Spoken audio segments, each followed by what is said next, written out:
down for the drills. That's anywhere, that's anytime, you can still get pills. I'm aiming for wigs, so I'm aiming to kill. Set up and the men's don't give a fuck, you can still get drilled. All I wanna do is crush that porn. My niggas them told me make peace before you go to war. I said fuck that, I wanna drill now and then drill some more. Smoke my man in the face, yeah that point got scored. Couldn't give a toss about law. Niggas no CP. More time if it was done by the 7, it was done by me. I ride for my G's, put my heart on the streets. So if you see me, that's not my teeth. So chat tough and I'm spinning round. Ask the ops how that spin the sounds. When I spin the bang, just try and know that's a nigga down. And where I'm from, we always know to keep things around. All the risks that the team be taking. That's why my nigga Nero's money. It's good, fellas. Shit, what's happening? Yeah, I'm good. You? Oh, I'm all right. Good, How good. did Tyrone's go? Nothing much, just chilling. Good. Yeah, so what do you want to start with then? Do you want to talk about Benavidez? Yeah, what you just told me, I didn't even realize it. I mean, because I wasn't looking forward to the fight in the first place. It's a bum fight, but Yeah. just hearing that was so wow. Because you know the WBC, they're not going to put him in again for a title. I mean, that's what I would do, right? Yeah. He has to fight the Turkey guy anyway, right? Yeah. So Nah, why don't he they ain't just? gonna, if he's strict, he ain't gonna have to fight anybody unless he already signed a contract with him. That's gonna go towards whoever is gonna have that belt at that time. Yeah, but you see, but what I'm saying is, yeah, you're right, but he should. They're gonna have to put that belt up for a winner of the Turkey guy and somebody else. He should just be that somebody else. Nah, but I believe it's forfeited to old boy.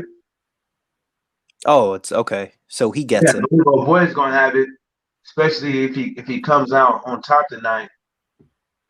I mean, I believe that's how it goes down. He wins. He walks away with that joint. Yeah. To me, I put it like this. Yeah. If the fight is not tonight, they should win that motherfucker tomorrow. No, it's tonight. It's tomorrow night. Yeah, that's what I'm saying. Tomorrow night, yeah. It's like it should be as long as you weigh what you're supposed to weigh on the night before the fucking bell rings. Right. You know what I'm saying? Before you're supposed to be in that ring. I think that's how it should be. Exactly. I think weigh-ins need to be more close to the fight anyways. Yeah. Because you got fighters killing themselves and you got fighters ballooning after that as well. Putting on extra pounds after they've been weighed and shit like that. So Canelo Alvarez. But it's all his fault, man. It's his fucking fault. He should have fucking, minus 2 fucking pounds and shit like that. He didn't. And, can't blame it on the corona. Can't blame it on this. Can't blame it on that. Shit. I guess, cocaine and being overweight goes together. Yeah. I mean, he was like 250 or 260 at 13.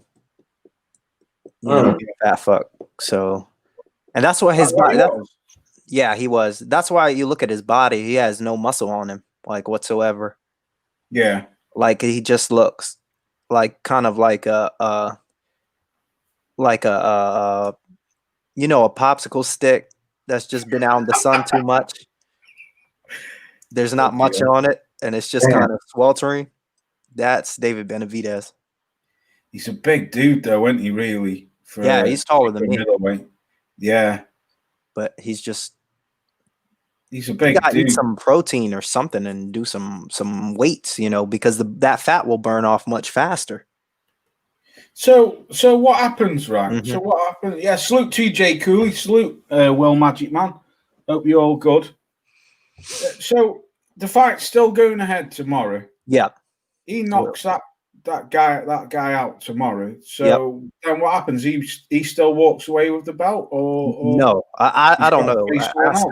I know that he won't get the belt that night, of course, because he's stripped. But what were you saying, Mike?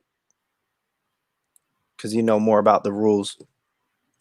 I don't know that one, but I would assume that should be the way it is. Like if old boy beats Benavidez, then he should be able to walk away with that belt. That's what's going on. But we're all assuming he's going to lose to Benavidez. Yeah. So I don't know what happens if Benavidez wins, right? Yeah. Sorry, I'm just thinking.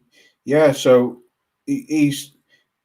So say that again. If he wins tomorrow, he doesn't get the belt. Yeah. Wow. Oh, here's mine. I was just reading salute to ABN. I was just reading a great comment what Jay Cooley's just put. He said should go to 125.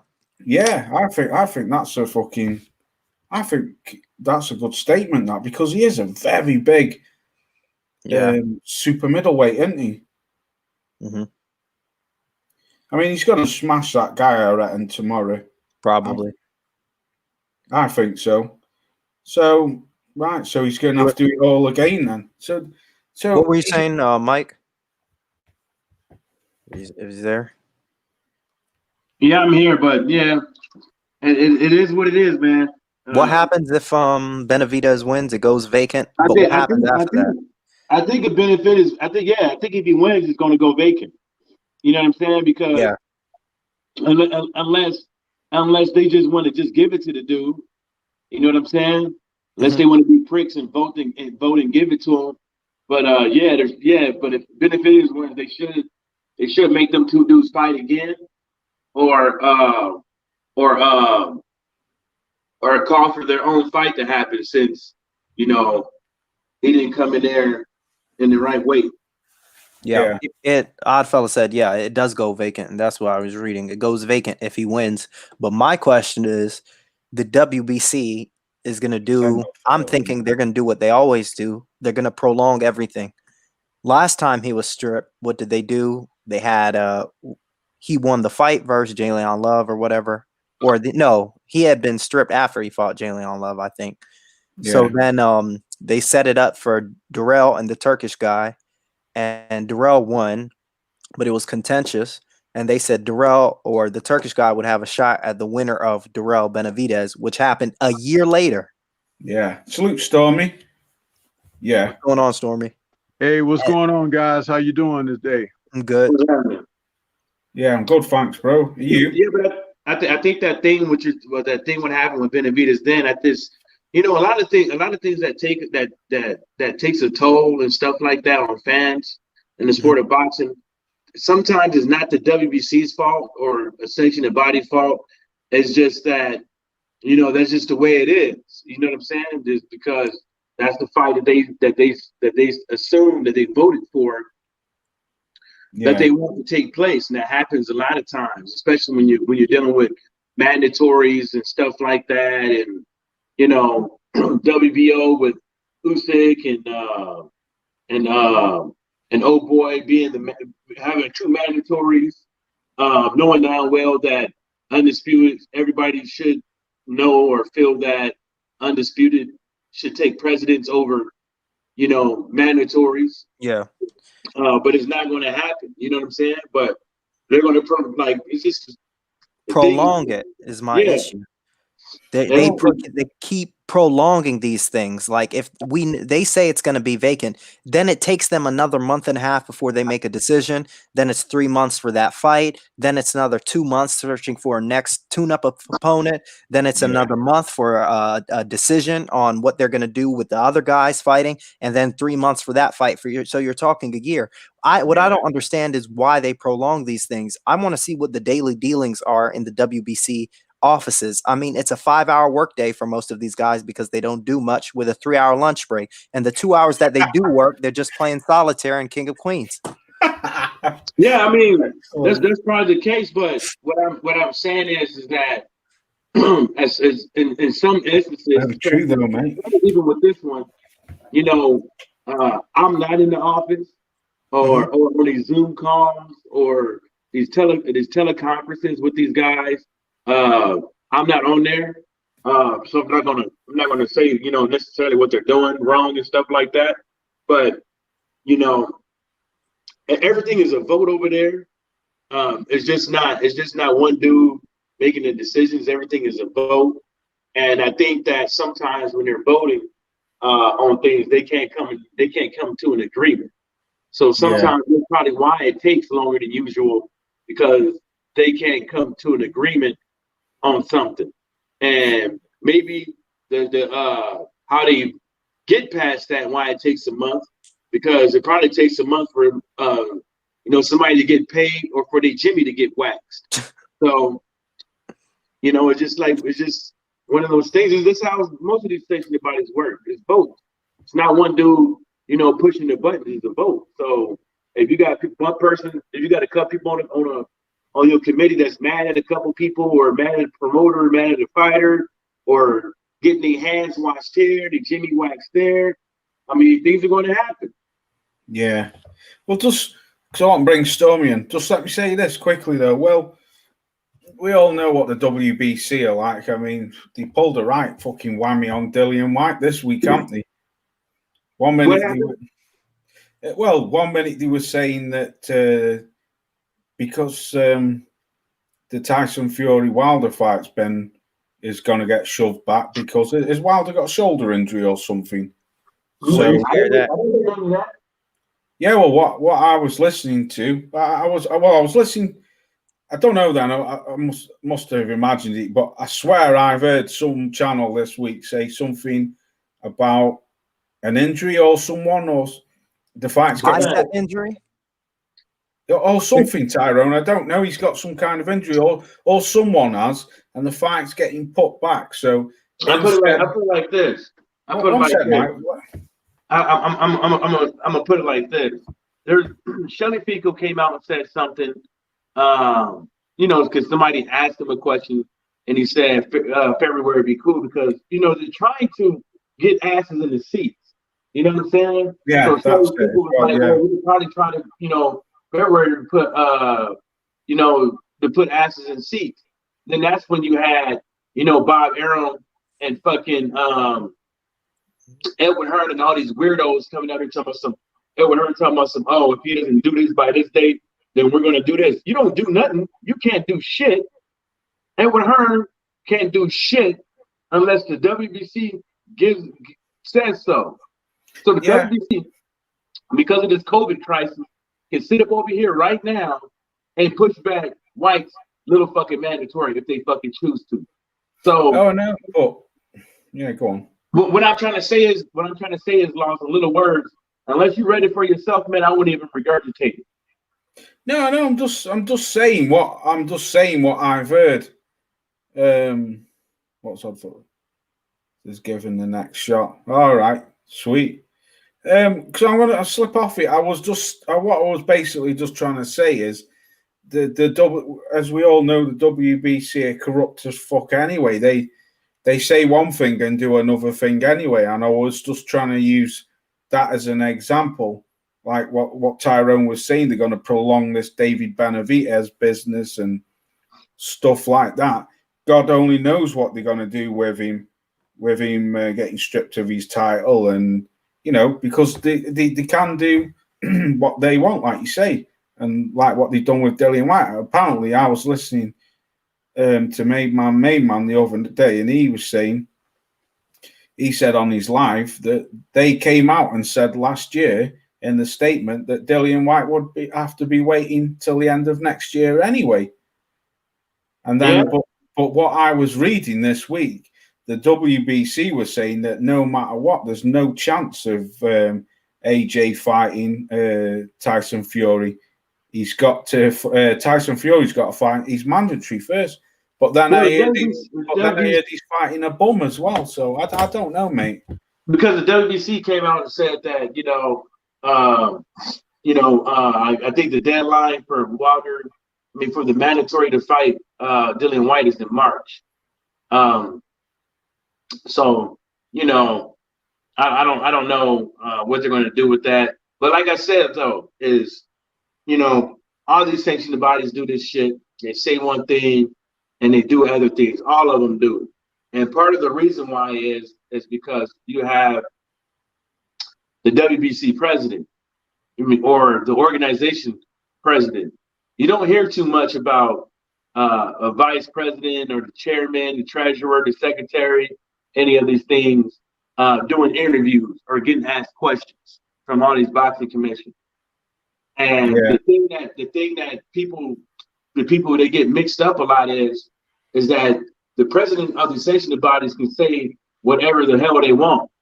You see what I'm saying? They can say whatever the hell they want. Oh no, yeah, right, yeah. But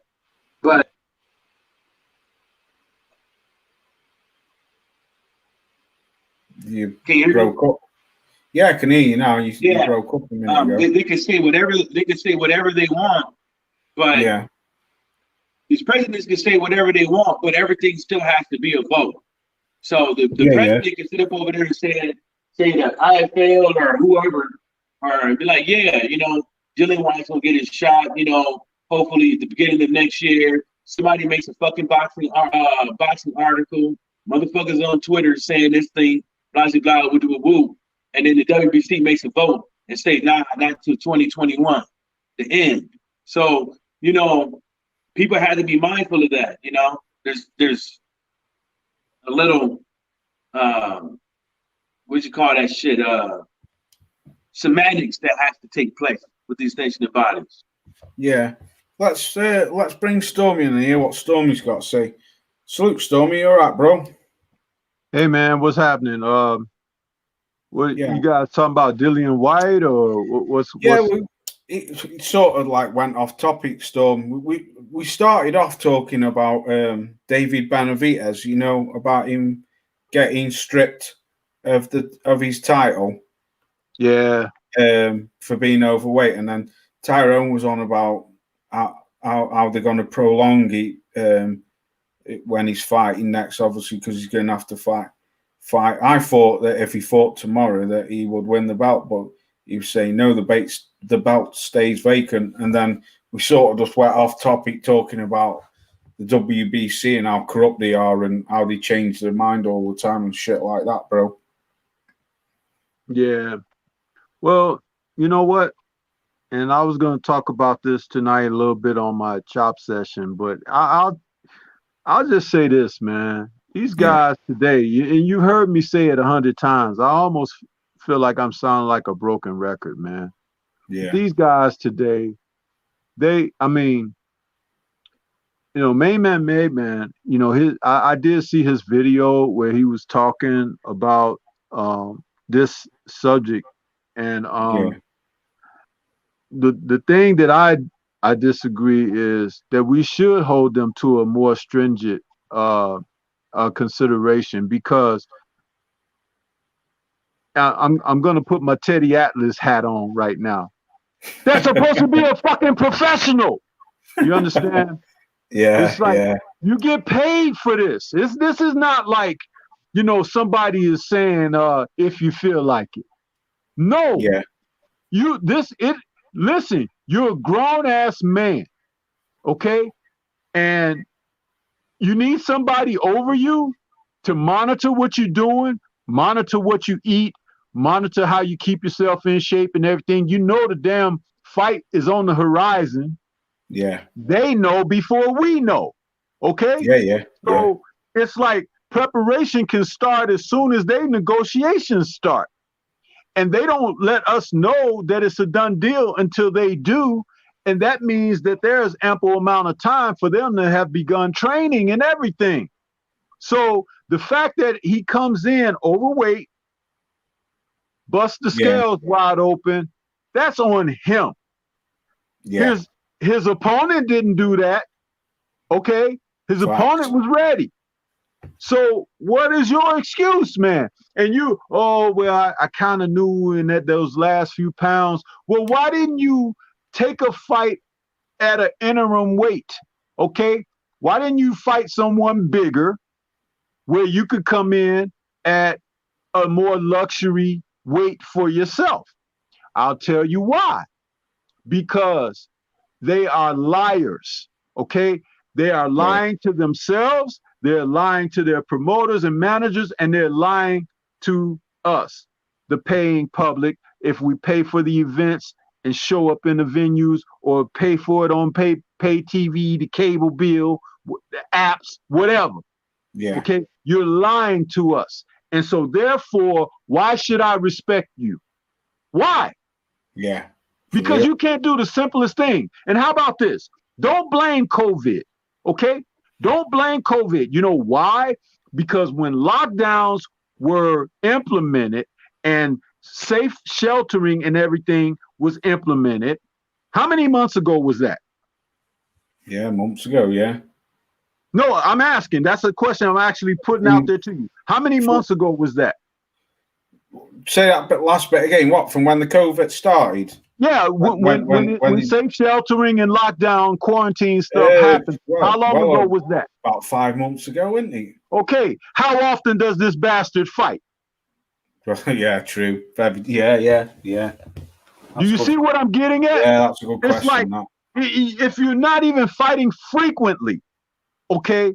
Yeah. Frequent fighters is a guy that's fighting every 90 to 120 days or something like that. A guy that's in there staying sharp, whatnot. These guys, this is what they do once a year. Some of them once a year and a half. So it's like you're actually sitting around for your normal ample amount of time and you haven't done anything. And then something else that was addressed earlier is that these guys with the millions that they make and take, right? You don't even have a little bit of a gym in your home or whatever, because you're a professional athlete and your body is your tool. Yeah. So it's your responsibility. Yours alone. Of course it is, bro. Of course it is. You see? Yeah. So it's like, why should I? Good he got his title snatched from him. Good. Maybe someone else with pride can grab a title and go out there and fight and become a known commodity because someone like him was in the way. Huh? Yeah. How many chances do you want? You busted out with drugs, okay? Yeah, they give you a second chance. Now you busted out with food, huh? And ill preparation. I can't give you no more, man. Get the hell out of the way and let someone else come out there. That's how I feel about it. Excellent. And as far as Dillian White is concerned, if you were freaking fighting somebody, you could be right in the mix and get consideration. You ain't fighting nobody. You're sitting on the sideline expecting somebody to do something for you, give you a solid or whatever, when you ain't even earned anything. Yeah. Get your ass in the ring and fight somebody. And then people will say, oh, yeah, we want to see this guy. Let him be next. And then that puts pressure on the powers that be, because it's like, it's fan generated now. It's like, okay, this is what the people are clamoring for. They're calling for this. But you can't just sit back and say, I want my shot. I want my shot. I want my shot. And you're turning down opportunities. You're turning down these fights. What do they call them? The fight for the right, to get that shot or whatever. You're turning down everything. Yeah. But the buffet table, because you've seen how he looked this last couple of performances. But he expects somebody to just hand him a shot? No. Yeah. Well, With that foolishness, man. All of these guys today, they need to be put on blast for what they're doing. They are a disgrace to the sport. The sport is what it is, but it's these characters in the sport that bring everything down. Yeah. Yeah, that's fucking great. See, it's true, mate. That's excellent. Couldn't say it any better myself, Stormy. Couldn't say it any better myself. Couldn't. Like you say, he's been done for drugs before and that, and lost his title, and now he's coming in. He's coming in overweight. What's MMA? Tank. Tank. I mean, Adrian Broner. He has a talent like AB, but's blown it. Yeah. Go on, you lot speak. I'm just going to roll a quick cigarette. Yeah, especially somebody with no muscle on him to speak of. Like, there's no reason, David. He is tall for the weight, and it does get hard. But if you don't have any that's subcutaneous, or whatever the word is. You know, if you just have that fat and not actual muscle, that should be way easier to lose. I mean, he doesn't have real quality weight on him. So he can turn to a Scarecrow or Frosty. You know, it wouldn't matter. It's kind of my take.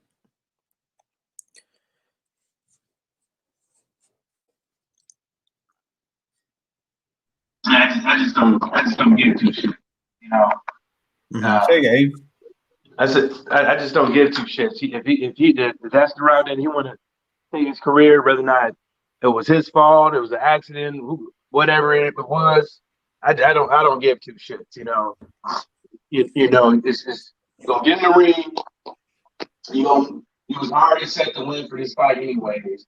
Even if it was supposed to be a tough fight, I still wouldn't give a fuck because it'd be something I want to see. You know what I'm saying? So, I just don't give a fuck. It's just a damn shame that, you know, when you're a professional athlete or a professional boxer or whatever, that the things that mean the most to a fighter is, you know, bills, money, you know, not taking L's and stuff like that. You can't even get it because you fail to take your career into your own hands. And this goes back to a lot of fighters that we've been on their ass because they have things to say about other fighters. You know, you can't go around here paying for nutritionists, paying for people to make sure that, you know, the stuff that you're working out properly and you hitting the right muscle groups and shit like that, and for peak performance. You're going in and out, Mike. Yeah, let me slide over here. So I just don't care, really. I just think that, you know, it's an opportunity for everybody else to eat. Well, that's it, isn't it? That's like what Stormy's just said. Get the hell out of the way and let someone else in. No, I wouldn't say that because there's fights that it isn't, because it doesn't matter. Like, do you want to see the fight or not? Now, this particular fight, a lot of people really don't want to see it. There's fights out there that you want to see Benavidez in, you know what I'm saying, against other fighters. That's the reason why, like, I don't think it really matters. Well, you know, that is a good point. We have problems with these sanctioned bodies anyway, so it doesn't, you know, it shouldn't really matter. Yeah, that's a good point because, like Tyrone said, it's a bum bash anyway, isn't he? He's expected to win the fight anyway. Yeah. So, yeah, I agree with you, but I mean, I agree with what Stormy also said as well, man. The guy, you can't blame anyone. You can't blame COVID. You've only got yourself to blame. Like you said, you know about the dates and all shit like this before we do. And the guy's already lost his title through drugs, and now he's lost it by coming overweight. But, I mean, what pisses me off really is because it's a dormant division anyway. No one fights each other. Nobody fights each other in that division anyway. It's a very stale division. Boring. Yeah, it is, Tyrone. You're right there, bro. So he should move up. I think he should move up anyway to 175. I mean, that would be that's actually more tasteful as far as action. I mean, he's going to actually get fights in that division. They could get him here, but I don't know why these guys don't want to get together and make these fights. He messed up the first time with the cocaine in his system or whatever. Yeah. And he just set everything back a year. Everybody knew it was going to be set back a year. And he set it back a year. Then he got it back. Then he said, I'm going to fight Caleb Plant. And Caleb Plant says, I'm going to fight Benavidez. And Caleb Plant has 2 defenses. That Mike Lee guy, no comment. And that last guy, no comment. Yeah. And then now he's fighting Angulo or whatever, Benavidez, but now he loses the fight. He loses the belt at the scales, and he knows the WBC is just going to set it back again. So it's just more and more and more and more and more time. He probably doesn't care. He's only, what, 23? Yeah. Guys like Plant are 28, 29, 30, 31, 32. Yeah. They don't have time to waste. So I don't know why some of them are just not pushing on the gas. I understand why he's not pushing on the gas. He has forever. He's just going to bore us to death. Yeah. For the next 15 years. You see, that's. Oh, yeah, I'm all right, Alf. I'm all right, mate. Yeah, that's the thing what pisses me off about it, because, like MMA champ commentary said, the guy is a talent. He can fight. He's a talent, isn't he? He is. I'll salute to you, Watcher. I'll send you a link if you want one, bro. Yeah, he's. Oh, I've got an echo on my end. The guy is a talent, but I don't know. Like, I don't know, mate. Like you say, fucking boxers, man, they piss you off, don't they? That's why I think no one even, like you said before, you weren't even bothered about it because it's a bum bash anyway. Yeah, when you told me the news, I didn't know that something had happened. I was still thinking that the fight was on and it was a go-ahead because, I mean, who was he fighting? Okay, that guy beat, Anthony Sims, but he was on the zone card beating up nobodies except for Devin Alexander's brother. Too. Right. I mean, it's just the thing with boxing is, like, if you've got bad qualities or we can point something out, it's a whole domino effect. If you're fighting bad opponents, then that bad opponent worked his way up by fighting other shit opponents and so on and so forth. It's just like, why don't guys get together and make the fights already? Because boxing isn't going to get any bigger. I don't know what they're all holding out for. Like, if it's going to become like the NBA and NFL overnight. If it is, it won't be in your lifetime. So you might as well quit because you don't want to get the money, or you want to get the money an easier way, or keep doing this and give it for the fans. So the choice is theirs. Well, I tell you what these guys are waiting for. See, they're not waiting to be they're waiting for a Floyd Mayweather pay-per-view, but they are waiting for compensation. But we all know that, we ain't been getting what we want, so and you ain't giving us the fights what we want, so why should we be compensated? Now, what I'm saying is you have to be mindful as well that, we pay these boxers and stuff like that.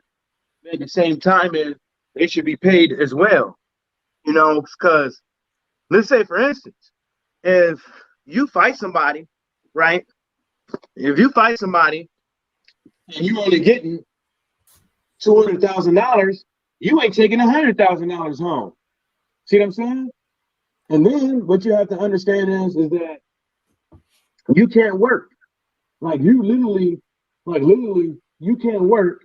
Well, if you want to put your best foot forward, it'd be best if you didn't work a regular job. You know what I'm saying? And then you have to, the gym fees that you incur, the flights that you incur, that you have to pay out of pocket and stuff like that throughout the whole year. And you only fight two or three times a year. And then let's say, for instance, you happen to get injured, or you're in David Benavidez's case, not about to make that much money for this bum fucking bash, knowing now well you probably only gonna come back home with $60 to maybe $30,000, and you have expenses, like you have to pay bills, like, and you happen to get hurt, it's a wrap. You happen to get hurt. That time that you happen that you get hurt, you lose the fight, or something like that, and it says what your pay scale's been in boxing, it's a wrap. That's why a lot of these guys want to get a couple $1 million and stuff like that, and now they know they ain't gonna be on no damn Mayweather status, but they want to be on something. That's what they're hoping for, though, Mike. They know that. They know that's not happening, but they want something. They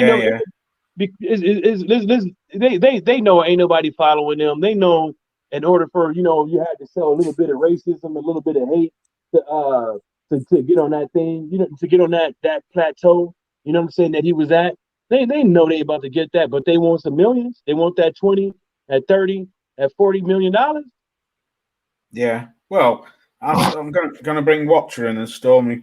But as shown this week, aren't they? They're back into since, beginning of last week, really. They're back into over the money, over Lomachenko and Vasily Lomachenko and Lopez. Over the money. I'm not fighting you. I want this. I want that. At the end of the day, in my eyes, this is how I see boxing now. MMA is just it's just outdoing boxing. I think it's going to be. I mean, I don't know for you over there because it's different for you. Can you say it again?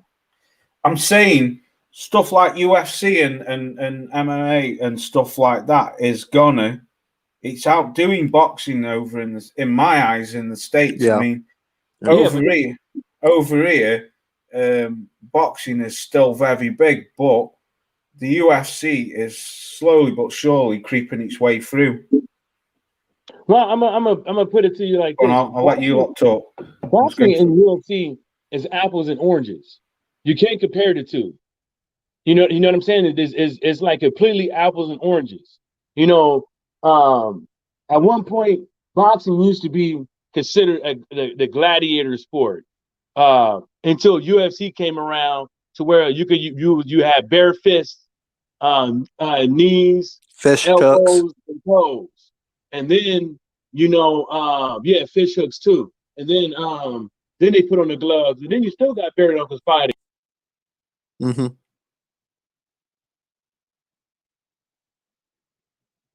Oh, he just dropped off. Yeah, but just touch on that. Yeah, I do think, Laws, that UFC's kind of outdone boxing here and taking the market space just because of that one quality. That's really all they have. If boxing were to just have it so that they are forced to fight the best, I'm telling you right now, man, UFC would not even be there for most decafs. A normal average individual, just walking down the street is not really interested in somebody getting choked out or going to the ground and putting his head in, his ball sack or whatever. People aren't just naturally, they're born not interested in that. People instinctively want to see knockouts. That's what I truly believe. So boxing is really doing it to themselves. They have what it takes in the sport to do well, but the promoters aren't doing their jobs and the fighters aren't fighting the best. So you just get other sports come in and just kind of make their way.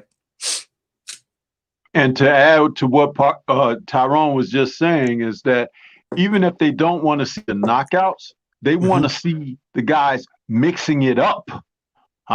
They want to see fights. They don't want to see, guys avoiding and staying, I'm going to stay out of harm's way. Well, you're in the wrong business because this is a hurt business, as Mike Tyson has said many times over. This is not, a popularity contest where you sit up and, you may flash your six pack or, you want to flex your muscles or something like that. Dude, people want to see mixing it up. Right.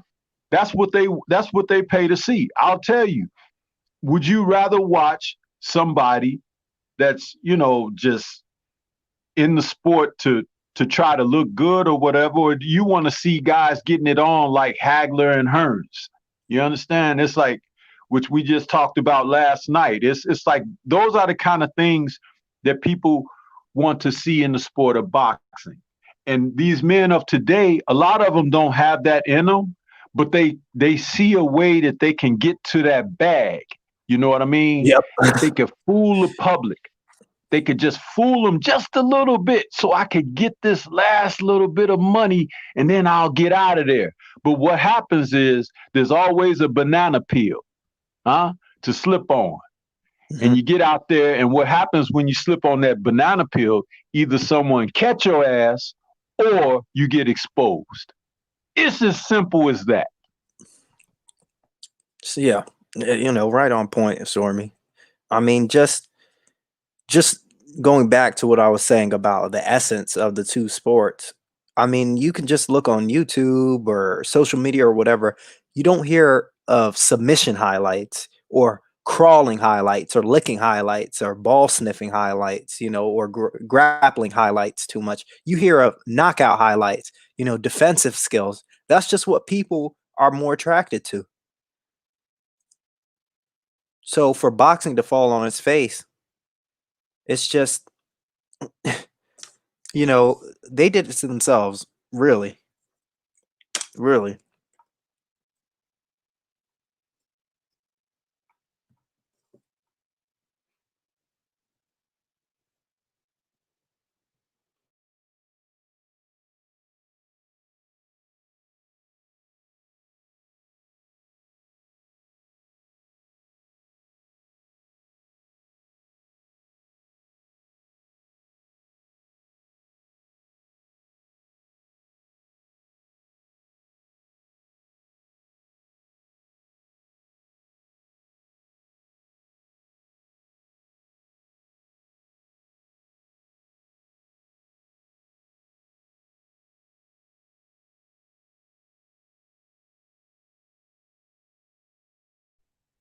Everybody quiet. Are we good?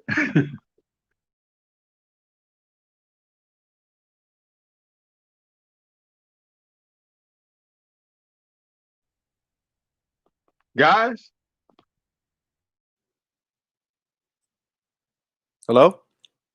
Is anybody there? Yeah, I'm asking, is everybody good? Are we? Oh, yeah, I just on? walked out to go to the bathroom. It was very quiet. Nobody said anything. Did it freeze? Anything else you want to talk about? A lot of my talking points, I wanted to kind of keep them for my show this evening. Okay. But I do realize with everything that is moving toward, boxing returning, that these people think that they're going to come in and sneak by. They're not gonna come in with their best. They're not gonna come in, and it has nothing to do with the crowds. I'm telling you, it has nothing to do with the crowds. This is more the same. If anything, they think they found a new avenue how to cheat the people. Right. And I'm not standing for that. That's one of the things why I am not overly excited about what's happening as far as boxing returning, because I knew that they were going to return milking it, not giving you the best of the best, but just, guys kind of like slowly, it's like a person who just learning how to swim. You start off in the shallow part, and you don't work your way over into the deep end until, some time later or whatever. But that's not acceptable in boxing, because just like we saw with Benavidez blowing it on the scales, you knew you had a fight coming up. It's like, why should I trust you now? You've shown me on 2 different occasions over 2 different circumstances that you can't handle what's going on. Seriously. Huh? Yep. I mean, when boxing was... Listen, you remember the old story about the frog and the snake, okay? And the snake wanted to get across the river. So the frog said, I can help you get across the river, but, I'm afraid you're going to bite me. So the snake is like, man, come on, I'm not going to bite you. What are you talking about? I need to get across the stream. Just help me get across the stream. So the snake gets on the frog's back. The frog gets him on there and says, okay, I'll take you across the stream. And midway through crossing the stream, the snake bites the frog. Now, the frog is about to die, but he with his last gasp, he turns around and says, "Why did you bite me, man? You said you weren't gonna bite me. Now we're both gonna drown in the sea." And the snake says, "I'm sorry, man, but what do you expect? I'm a snake." You see, if you don't learn the first time, your ass gonna get bit again, huh? Yep. That's all I'm saying. It's just sad that, you know, boxing years ago would have never been like this. I mean, it's really a shame, you know, that we can just sit and are able to predict what these promoters are going to do, these managers are going to do, these fighters are going to do, and these sanctioning bodies are going to do 2, 3, 4 months down the line. It's the same. I mean, it's gotten so corny. It's so old. I'm not getting paid enough. I'm in the best shape of my life. I'm going to take him to 11 rounds. I'm going to drown him. What else do they say? Boxing is a business. Everything's timing. I mean, we've heard it over and over and over and over again. I need a tune-up fight. I can't get back too soon. I mean, we know that they're going to come here and say, and you've heard them already, I mean, we predicted that they were going to make a deal out of, like you were saying, the crowds, when it's not really the case. They're going to make a deal out of, what's it called? The crowds. Let it marinate. Yep, Derek Bailey. Yeah, salute Derek Bailey. Let it marinate. They're going to make a big deal about the crowds and big deal about the money. They're going to say, oh, well, there's no crowds, so I'm not getting paid the same amount of money, even though that's really not the majority of their income. It comes from upfront money to begin with. So they're just looking for any out so that we don't get the fights we want. Can I chime in? Because, you know, I was like I was saying before, my phone kept messing up. Mm-hmm. Boxing and UFC is apples and oranges. Mm-hmm. Boxing has been doing very well since they start. I mean, UFC has been doing very well since the dude sold to Dana White. Even before that, they were already gaining steam. The UFC and boxing has been both coexisting at the same time and receiving sold out stadiums, big pay-per-view buys, so on and so forth. And I think that the only reason why the UFC is different, I mean, the UFC is better as far as, like, you know, how many people watch the UFC compared to how many people watch boxing. I think that's based off of, I think, in my opinion, that's the wow factor. Because when you watch UFC, no matter if it's the top tier guys fighting or not, it's just the wow factor is all. The UFC even puts up against of guys in the rings and basically, you know, gas them up, pump them up in the media and stuff like that, knowing that the guy, it's a mismatch. That even happened with the Masvidal fight. But guess he's not the baddest motherfucker now. So and then when I start to talk to people, or people that work in me ask me, did I watch that UFC card, right? And I say, nah, I was too busy doing something else. They're buying UFC pay-per-views and don't know a damn thing about UFC. Yeah, they might know. They should not be paying for those. It's because they paying for the wow factor. They paying for somebody to get ground, to get knocked upside the head, get athlete's feet kicked to the mouth, get some elbows, gas, blood, guts, and gore. You know what I'm saying? You don't get that type of wow factor in boxing. At the most, you might see somebody get their fucking ear bit. Yeah. You know what I'm saying? So that's the thing that kind of just does, you know, kind of baffles me when people, you know, they try to compare the two. You can't compare it. And then the people, even the UFC stars, even right now with this whole COVID thing, some of them probably lost L's because they lost L's monetary. They just didn't feel like being a slave and stuff like that. They're not even getting paid like they're supposed to, but the people up top are some fat cats. Yeah. So, and then with boxers and UFC people, they be saying it's kind of like the same shit. The same stuff. Yeah, it's the same stuff. They kind of say the same stuff. But all that stuff that they be saying when it comes to it ain't the time, marinate, take and all that stuff. Boxing is a business. Those all come from the promoters.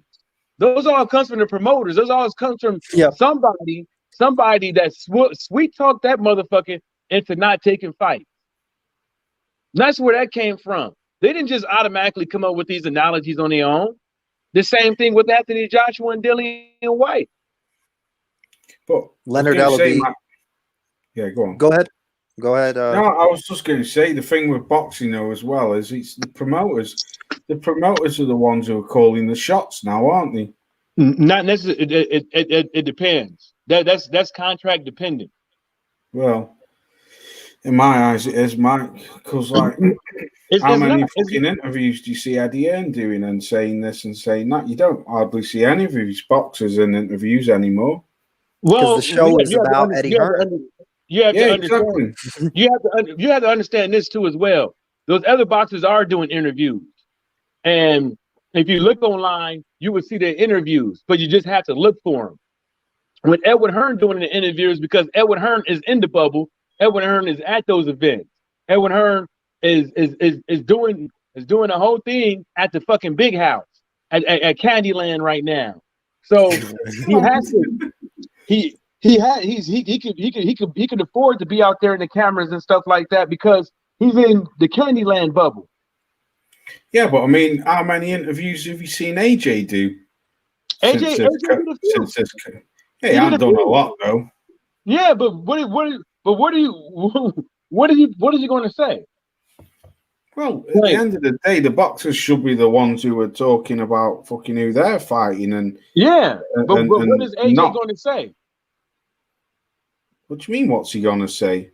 What's he going to say? What's he going to say that everybody ain't know? He's going to talk eventually. He's going to start doing the interviews and stuff like that. But I believe he did an interview probably I think he did one last week.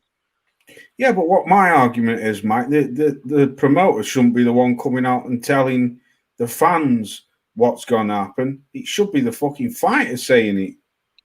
No, I'm the opposite. I think the fighter should just fight. I don't think. I think if the promoters were doing their job well, because their job is to promote, the fighter should just fight. That's how I look at it. I know it's a different age, but honestly, the job description should not have changed. I think the fighter should just worry about fighting the best. As long as the fighter's fighting the best available opposition he can, and he's making an effort to do so, I don't care if he has, 1 million followers on Instagram or -2 followers on Instagram. Yeah. As long as he's fighting the fights, that's what I care about. The promoters have to stop making it about themselves and trying to shift their job to the fighter. The fighter just fights, and that's what he should just worry about. No, that's not happened since the dawn of boxing. That hasn't happened. I don't think the fighters should just worry about what's going on in the ring. I think the fighters should do interviews. I think the fighters should worry about their boxing careers. I think some of these boxers should have more fucking insight and have more initiative when it comes to what's going on in their career, so they're real well prepared in the know. And the reason why I say that is because you can't trust everybody in this game. We see it too many times on via social media, on Twitter and Instagram.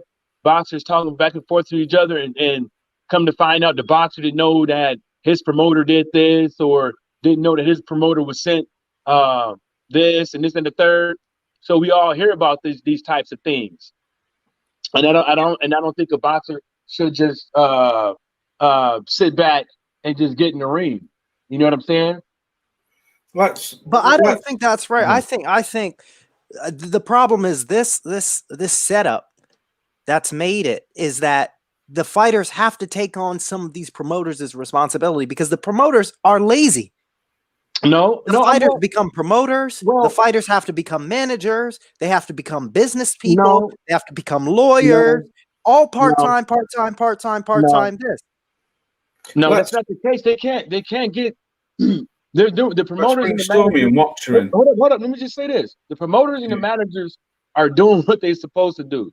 The problem is the promoters are doing too much, Mike. No, hold up. They're not, because there's only a few promoters out there doing a lot of tons of interviews. There's only a few. It's less than a handful.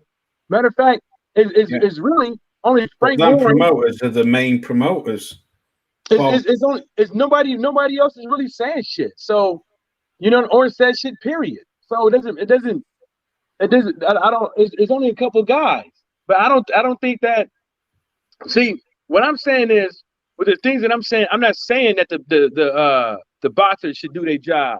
What I'm saying is the boxers should trust but verify.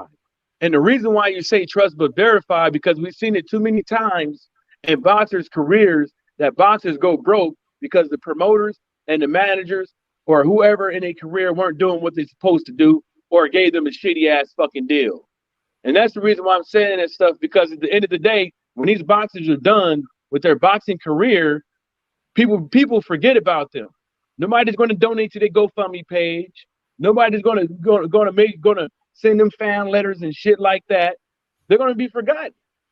Right, let's bring Stormy and Watcher in, because they haven't had out to say on this. And then I want to talk some fights what are coming up. Watcher, Stormy, what have you two brothers got to say? Thanks for having me on, man. Yeah, you're welcome, Watcher. Anytime, bro. You know that. All good. I don't have much to say on it. I mean, the promoters are there to talk. They're there to talk a fight up. They're called promoters for a reason. They're chatterboxes. So they just, when they're talking, it helps. It helps sell the fight. And I think that the fighter should just stick to fighting. But again, some are different. Like a guy like Tyson Fury, he talks a hell of a lot, but someone like Joshua doesn't. There's that contrast between them. But again, I don't have much to say on it. I mean, if the promoters want to talk, they can talk, and if the fighters want to talk, they can talk. Well, let me ask Stormy this question then, because I don't know about you lot, but when I was a kid growing up, me personally, I didn't see the promoter doing a lot of talking. Maybe Don King did a bit. But what do you think, Storm? Do you think the promoters are too much involved in talking shit now and saying who the fighters are fighting, or do you think? Or the promoter's job was to put the events together, to put the matches together, and stay the hell out of the way. Don King changed a lot of that with his propensity to be able to be like P.T. Barnum, okay? Mm-hmm. So a lot of guys took on that ideal, to be that person, to promote in a sense of, I got to put myself at the center of things. No, you don't have to do that. Especially when you're working with talent. When you're working with talent, all you have to do is put the talent on display. People can recognize what is what. You understand? That's just like you heard me. I talk about Kung Fu films, right? Yeah. Well, there's so many different types of Kung Fu films.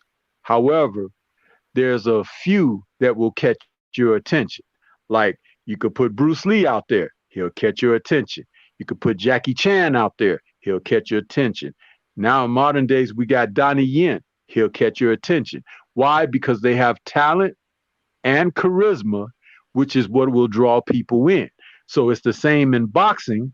When you have someone that has talent, who's able to go out there and put on a show and a display to electrify the audiences, you don't need a promoter for that. All you need is for the promoter to do his job, is to put the event on. When is the next time you're going to see this guy? Oh, 6 months from now, he'll be back. He'll be at this venue. So make sure you be there and don't be late. Get your tickets early, this and that. That's all he had to do. Okay? Fox. And for if you're introducing them to a new audience or a new venue or someplace where you set up a press conference, to introduce him. Yeah. And that's what you do. You don't have to be out there saying, well, this is my guy, and if you guys want to see him again or whatever, we'll be back. But you gotta let's let that other fight marinate. Let's let this guy build up. Let's see him fight somebody. No, that's the wrong way to do it. You turn people off with that. Okay, you turn them off, you turn them away, they turn their nose up at it because it's like people feel like you playing them.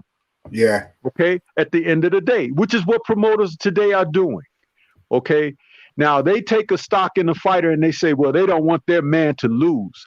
Losing is a part of life, which is why you demand that your guys be excellent in their training, in their disciplines, and the seriousness of what they face, because you could go in there against a soft touch and get hit on the wrong angle upside your head and have a blood clot and be just that near to death, okay, from a so-called easy touch, okay?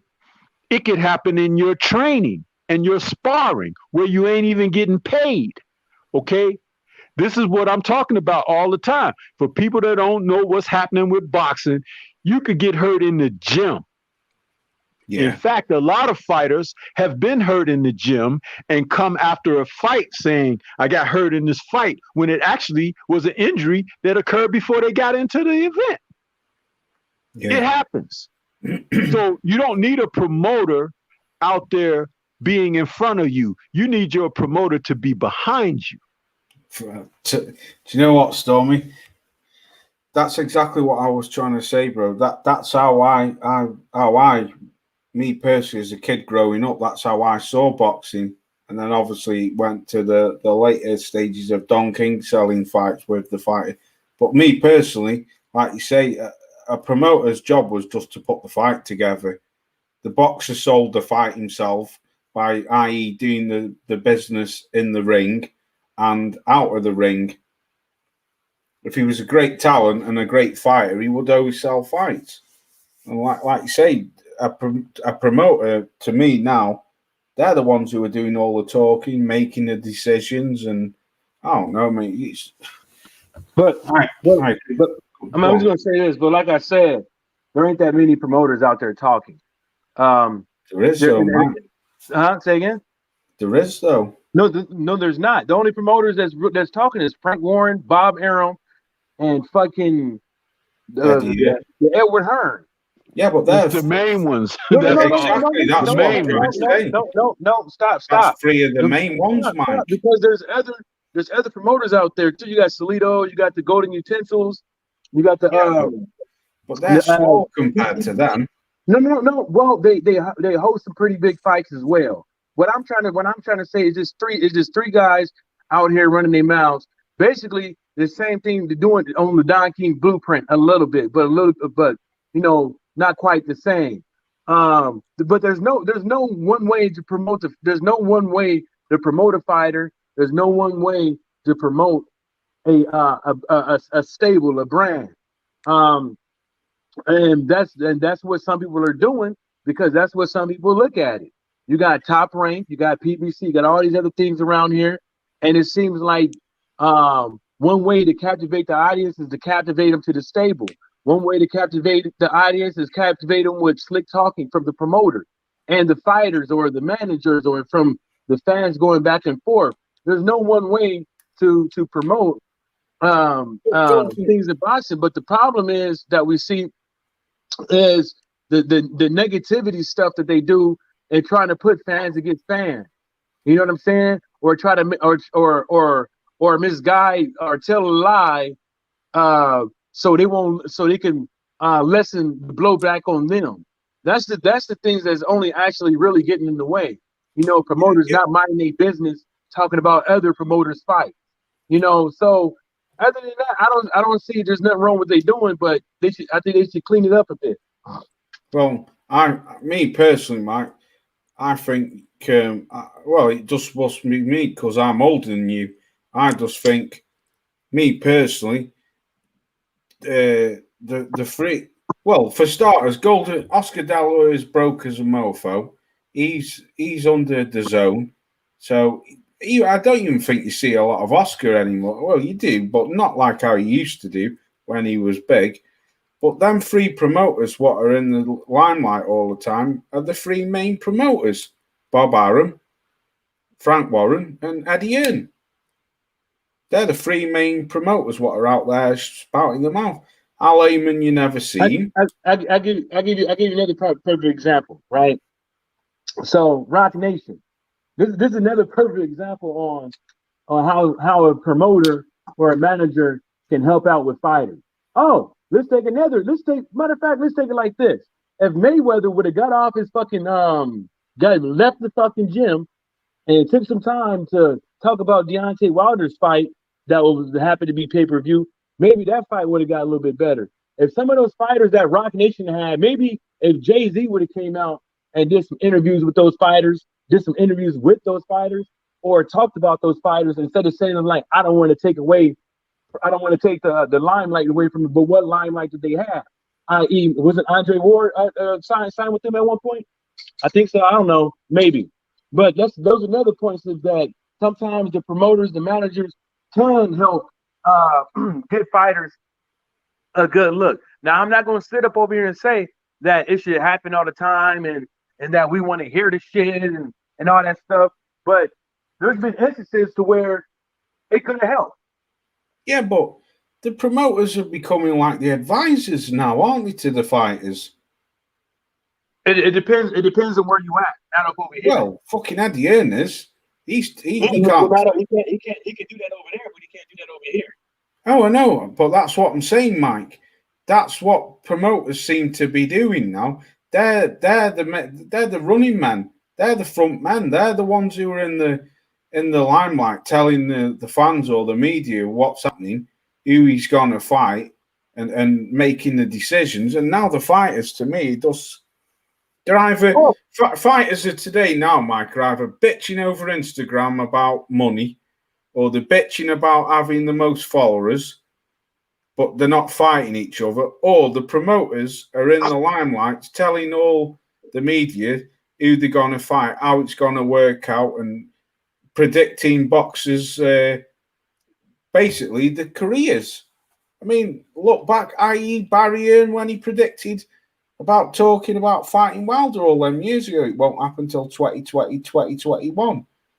And then when Frank Warren had a go at him, he fucking spat his dummy out and jumped off the radio show. That's how I see it, mate. I don't know. Like Tyrone says, he's full of shit, man. But like I said, excuse me. How many promoters is out there in the game? There ain't that many out there talking shit. And I'm telling you, if they're talking shit, though, the main ones, Mike. Hold up. I said there's many out there that's out there, but there's only a few. All these other promoters out there that have fighters and stuff like that, they can actually do that as well. They choose not to. They choose not to. But they're promoters, so Mike, with not many fights, bro. Other promoters we've seen have interviews all the fucking time. Let's have Golden Utensils. He's only got Canelo. Dude, the Sutherland brothers, they've got fuck all. I'm not talking about Golden Utensils. Mick Hennessy's got no fighters. I'm not talking about no Mick Hennessy, but he does interviews. Fucking, yeah, but he's got about 3 fighters. But what I'm saying is they don't go out of their way to do all these interviews to make other people look bad. Or to sit up, there ain't nothing wrong with them as a promoter coming out here announcing fights. There's nothing wrong with that.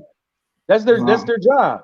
Is to either take the information that they get or say it themselves or give it to somebody else to say. A newspaper, a media outlet, a media personality. That's what it is. You know what I'm saying? But the problem is with some of these promoters, they're actually paying people to get on social media and to wage wars back and forth with fans and stuff like that, so they can get people to believe in their idea. Because it's not just the fighter. It's like Matchroom, Frank Warren and all them cats, whatever you call it, shit. That's what they're selling to fans. When Edwin Henry and Frank Warren is speaking, and Bob Arum is speaking, that's what they're selling to fans. But they shouldn't. They shouldn't have to do that though. They should be like what Stormy said. They should be able to just put the fight together and the venue and the tickets and shit like that. They shouldn't be in the limelight telling fucking fans what's happening, who's he's fighting. I mean, look at Terence Bud Crawford for starters. When the fuck do you ever see him ever do an interview? Very rarely. Well, at one point, Earl Spence was like that too. But check this out, though. What's so big of a deal? Make it real short too. What's the big fucking deal about a promoter announcing fights?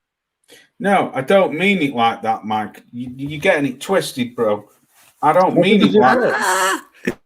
No, because I'm not on about a promoter announcing a fight. What I'm on about is a promoter who's dictating a fighter's career, who's constantly in the media saying, "Oh, well, this should happen. Oh, no, he's not going to fight him because of that. He's not this and he's not that." The fighter should be in the media doing that, but it doesn't seem to me in this modern day age of boxing that the fighters are like that. To me now, the promoter is the front runner. He's the main man. He's the one who basically is running a fighter's career. There's a lot of fighters like that, Mike.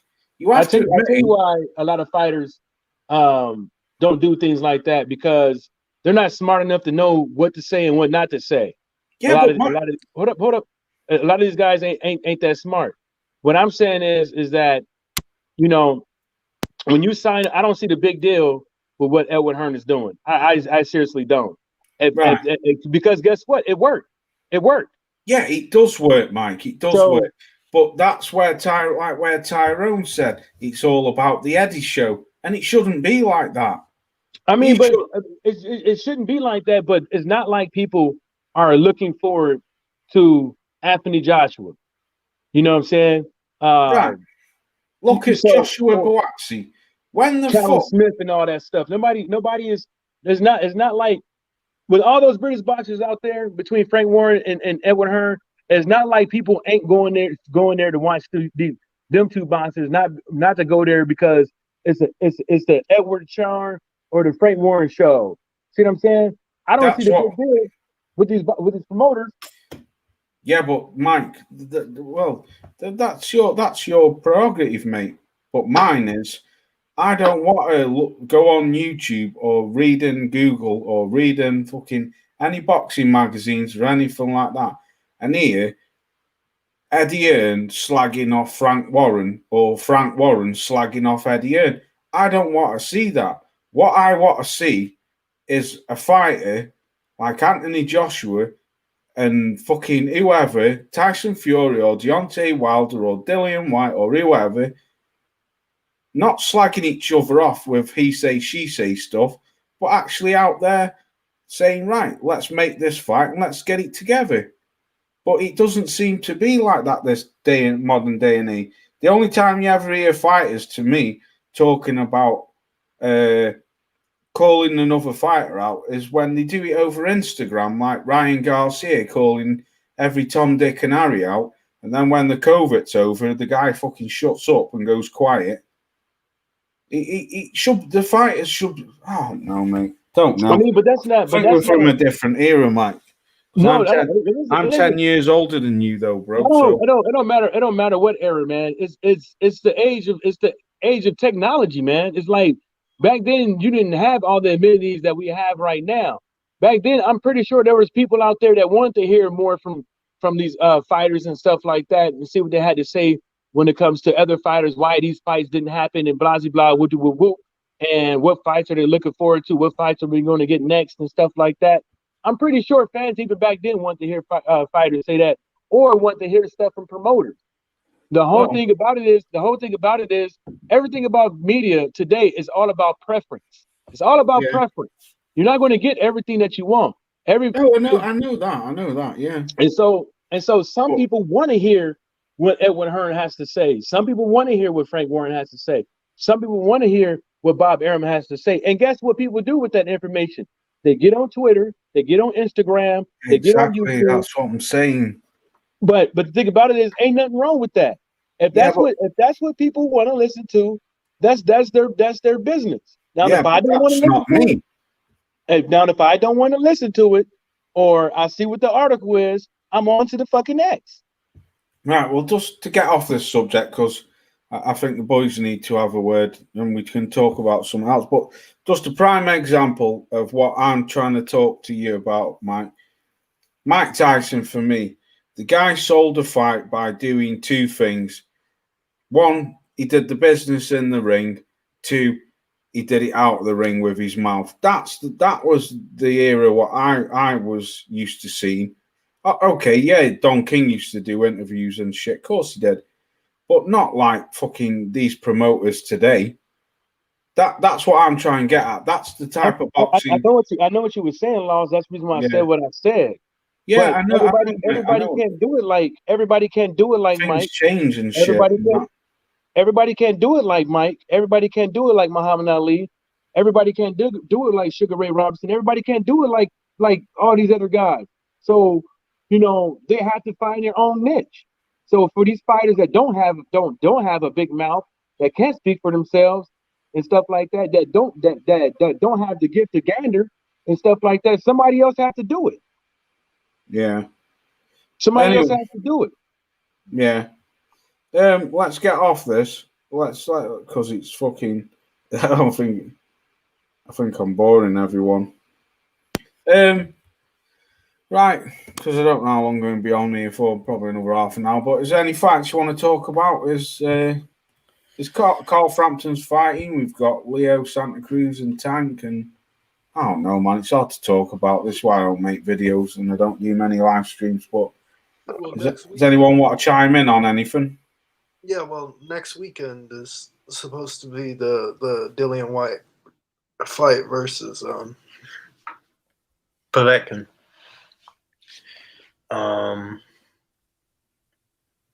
I would like to see Povetkin win. That'd be funny. That's for the diamond and interim? Yep. My God. If Dillian White wins, he will be carrying both those belts on his shoulders. I was going to ask you that. Where does that come from? That diamond? It's come from bullshit. I know it's a WBC, Tyrone, but I'm saying where's that popped up from? I wanted to speak about that actually tonight.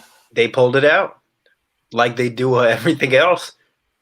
So Dillian White, if he wins, will be the first heavyweight to actually hold the diamond belt. I believe so.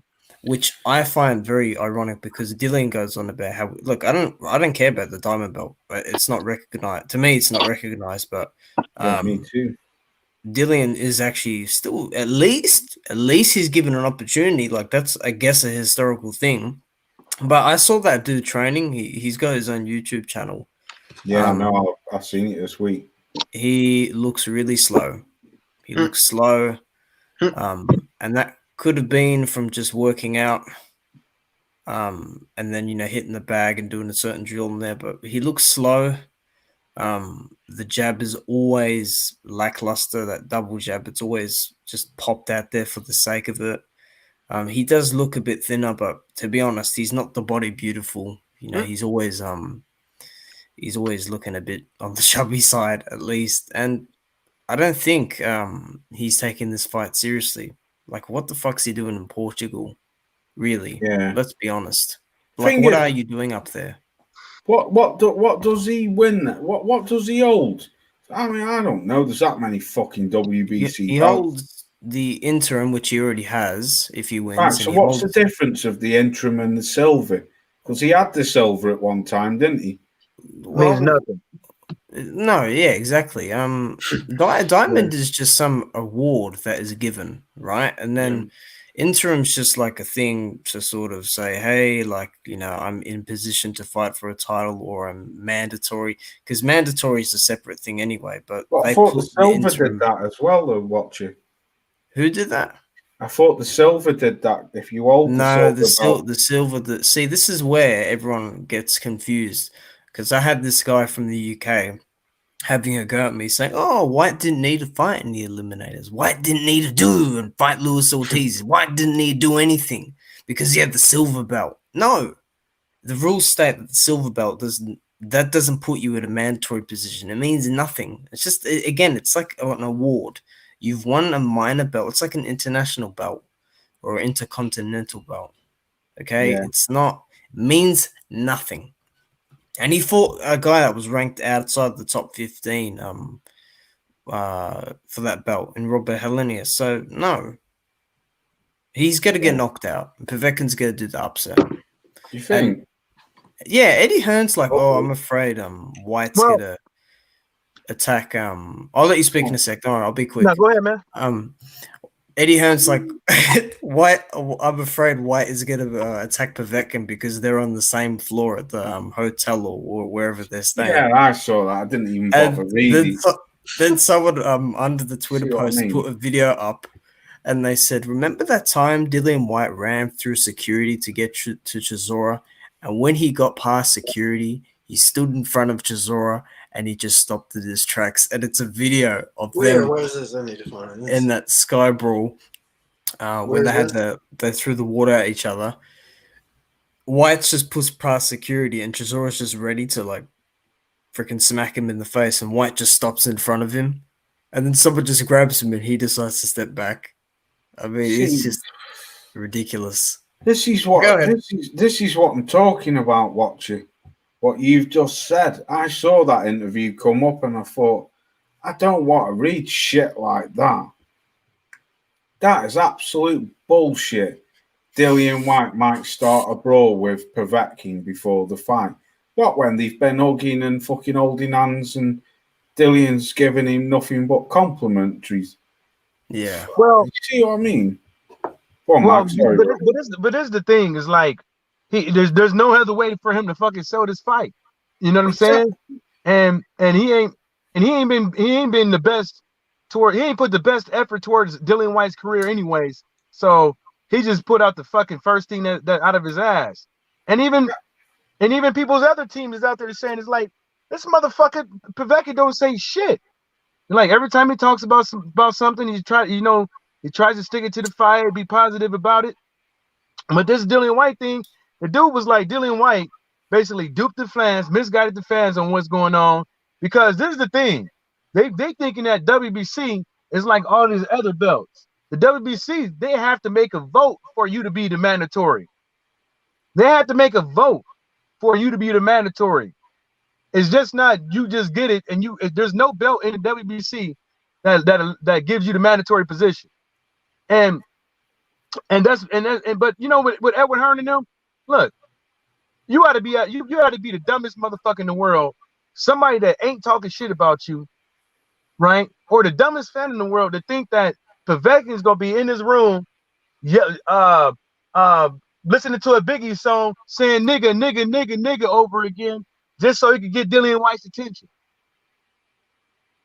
Is that what he did? I mean, I don't know. No, no. I'm saying if you think that you got to be an idiot if you think Povetkin has done anything for this dude to fucking make him want to fight him. It's like dumb. Like, why is everybody got to be this tough guy? You know what I'm saying? Why we don't want to fight each other, Mike. Why? Because you a boxer, you have to be a tough guy. You have to overexert your will, your toughness on somebody else. That doesn't make you tough. It makes you a fucking idiot. Yeah. That makes you a fucking huh? What do I always say on here? I say White is an idiot because of how he fucking acts. He acts like a fucking thug, but it's all talk, no go with him. Like, you know, he always postures, but he does fuck all. He doesn't fight, really. Yeah. Well, he's lost on a fucking island now, isn't he? And he doesn't know how to get off it. This fighting Povetkin. Say again, Lawrence.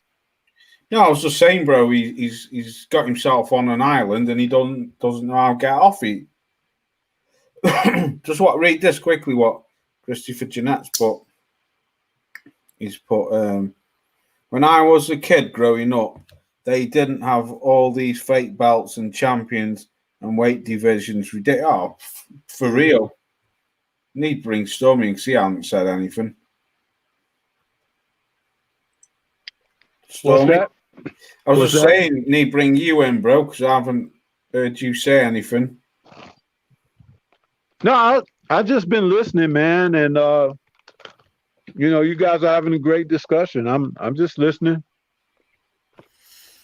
What else is there? I mean, there's White and Povetkin. Who do we think's gonna win? Because Tyrone said Povetkin. I'm picking Povetkin. Hopefully. Oh, yeah. I mean, to be honest, like, if I were to put my house down,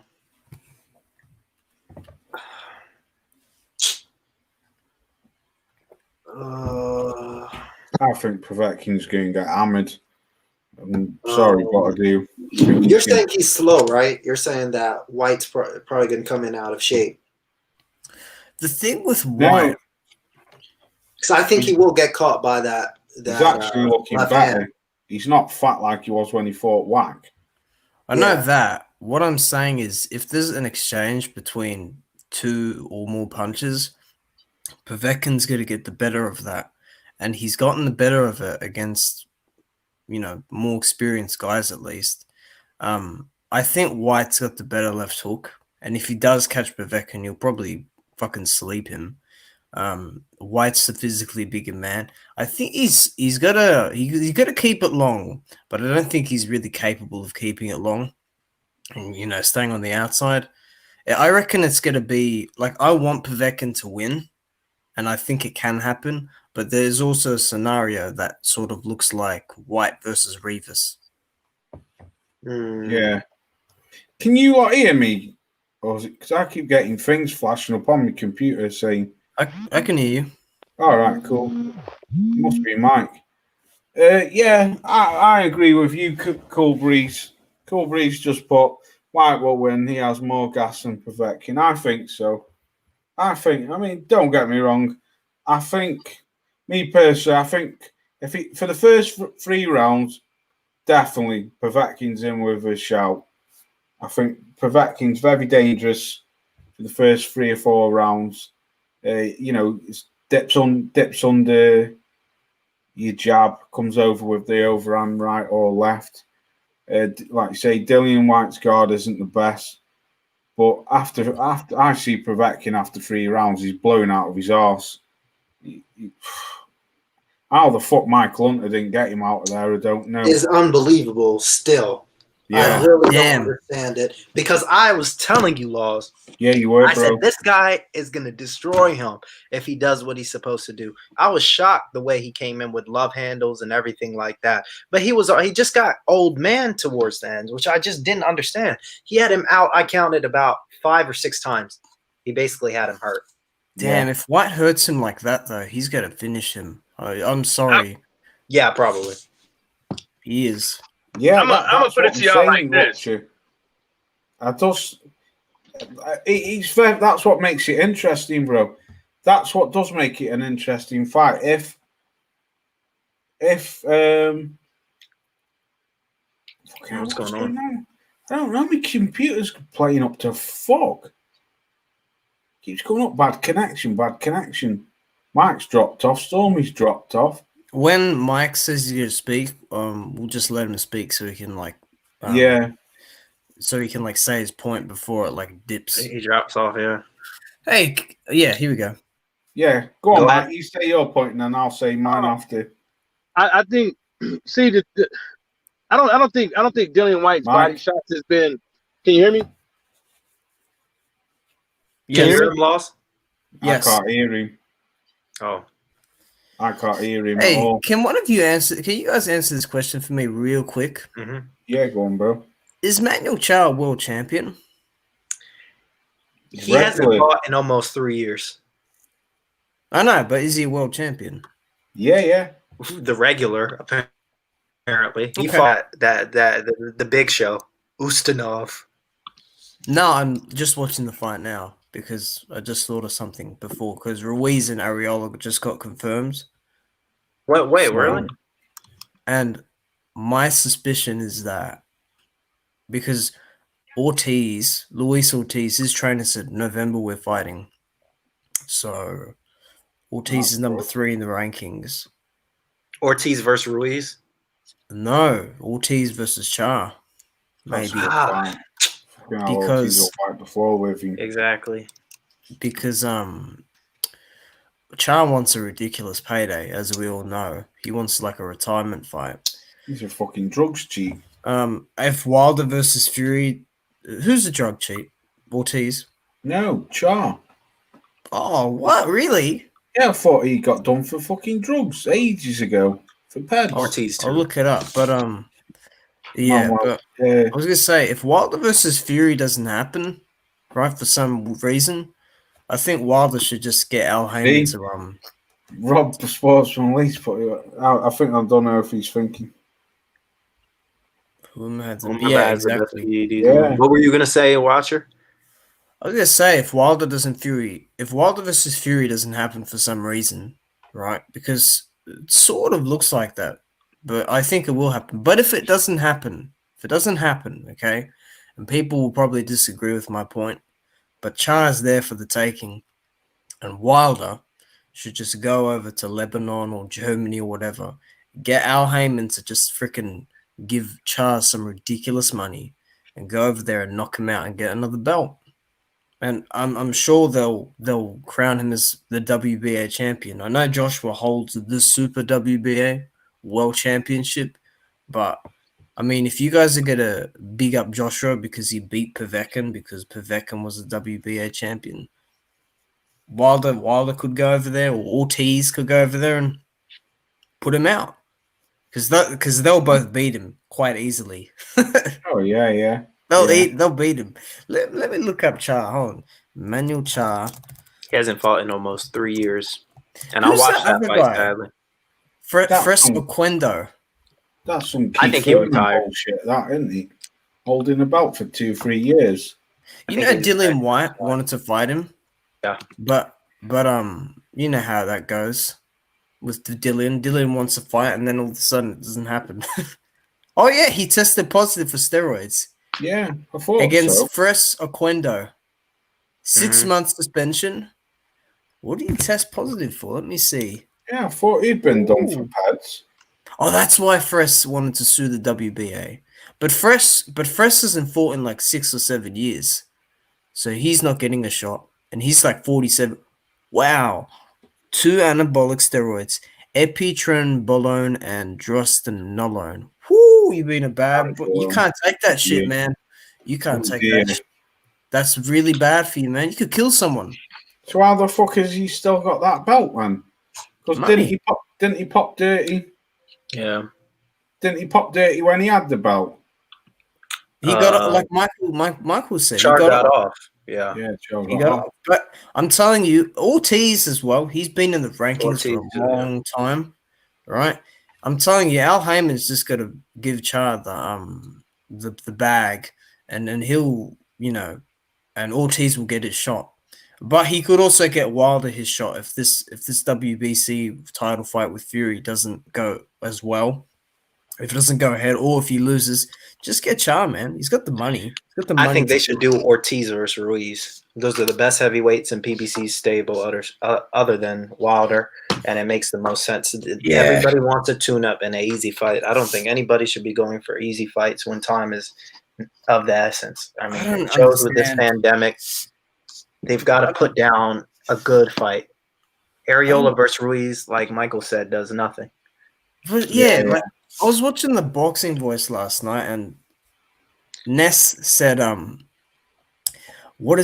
don't understand the decision. Like, why not? Like, get that belt, get some bargaining power. Like, you fighting. He always says that. I mean, I can create a belt. You know what, guys? I'm going to make my own sanctioning body today. I'm going to call it the TSC, Tyrone Smith Council. TSBC, Tyrone Smith Boxing Council, and we're going to have a heavyweight champ, a middleweight champ, and what I'm going to do is roll up some aluminum foil, and I'm going to pass it out to whoever is in my rankings. I'm going to make a ranking list today, and we're going to have a fight for it. I'm just going to get, Joe Schmo from down the street and, Cortez, bring them over here, fight it out, and they can be my heavyweight champ.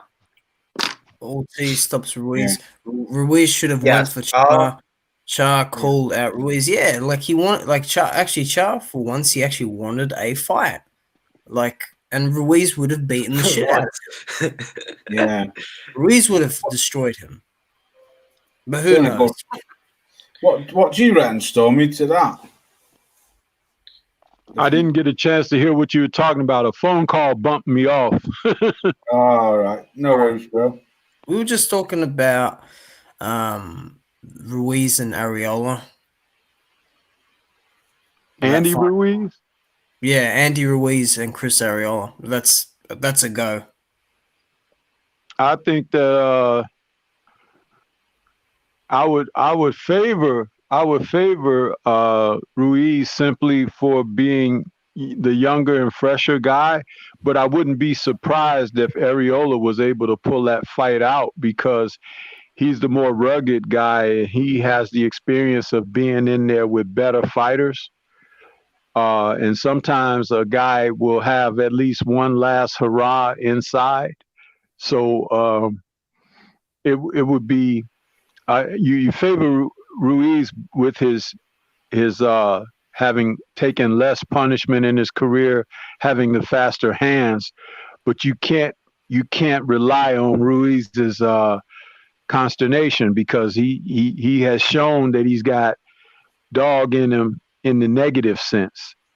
Yeah. I never let me add this too. I never on principle want to back a guy who has shown that negative dog aspect in himself. I have no trust or no confidence in guys like that. And that's what Andy Ruiz did in that rematch with Anthony Joshua. I would never in with any confidence tip a scale in his favor based on that alone. Because when a guy does that once, it becomes easier to do it again and again and again. Yep, I agree. That's a good breakdown. And I think Arreola's got his style is to get on you, to get in that close space and hit you to the body and come over the top with the right hand. And he's a veteran. He's got a few more tricks up his sleeve than Ruiz. And like you said, I'd favor Ruiz because of the skill set, right? But the amount of times Arreola has fought, he's fought Klitschko, he's fought Stavern twice, he fought Wilder, he fought Kownacki last fight. He can cram Ruiz. Ruiz got this habit of getting all upright when someone decides to, dip under. You saw the bigger man in Joshua.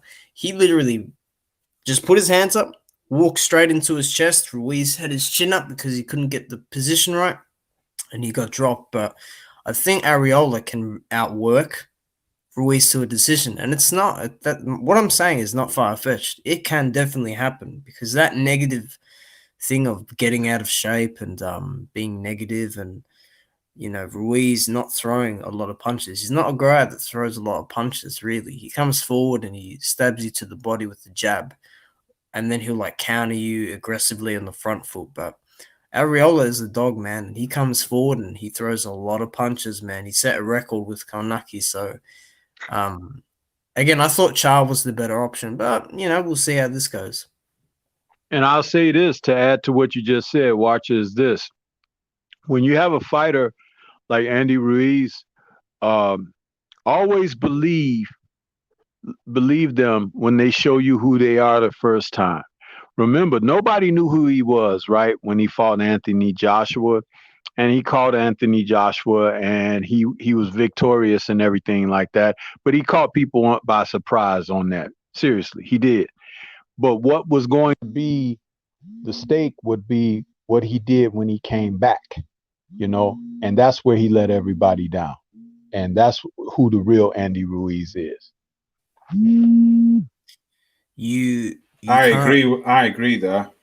Yeah, I totally agree. I mean, you can't, this sport, you can't play this. Okay. This is not a sport you muck around in.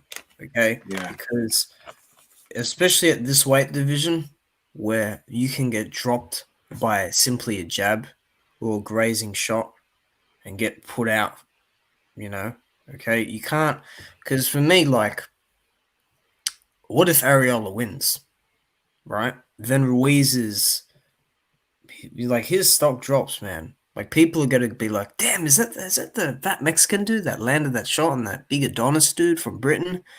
Damn, what happened to that guy? You know? So he's got to be careful because the style matchup is ugly, you know?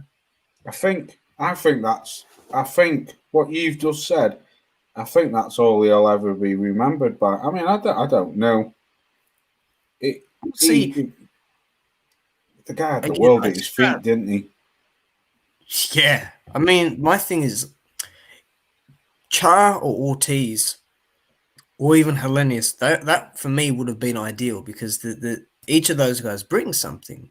But like Ortiz's coach, he said Ruiz turned the fight down. Dominic Brazil turned the fight down with Ortiz. That dude hasn't fought like since November, and people just still don't want to fight him, even within his own stable. It's crazy how this works. Like, he's training. There's a video of him training in his backyard with his daughter, acting as, you know, a corner coach and everything. It's like, fuck, man.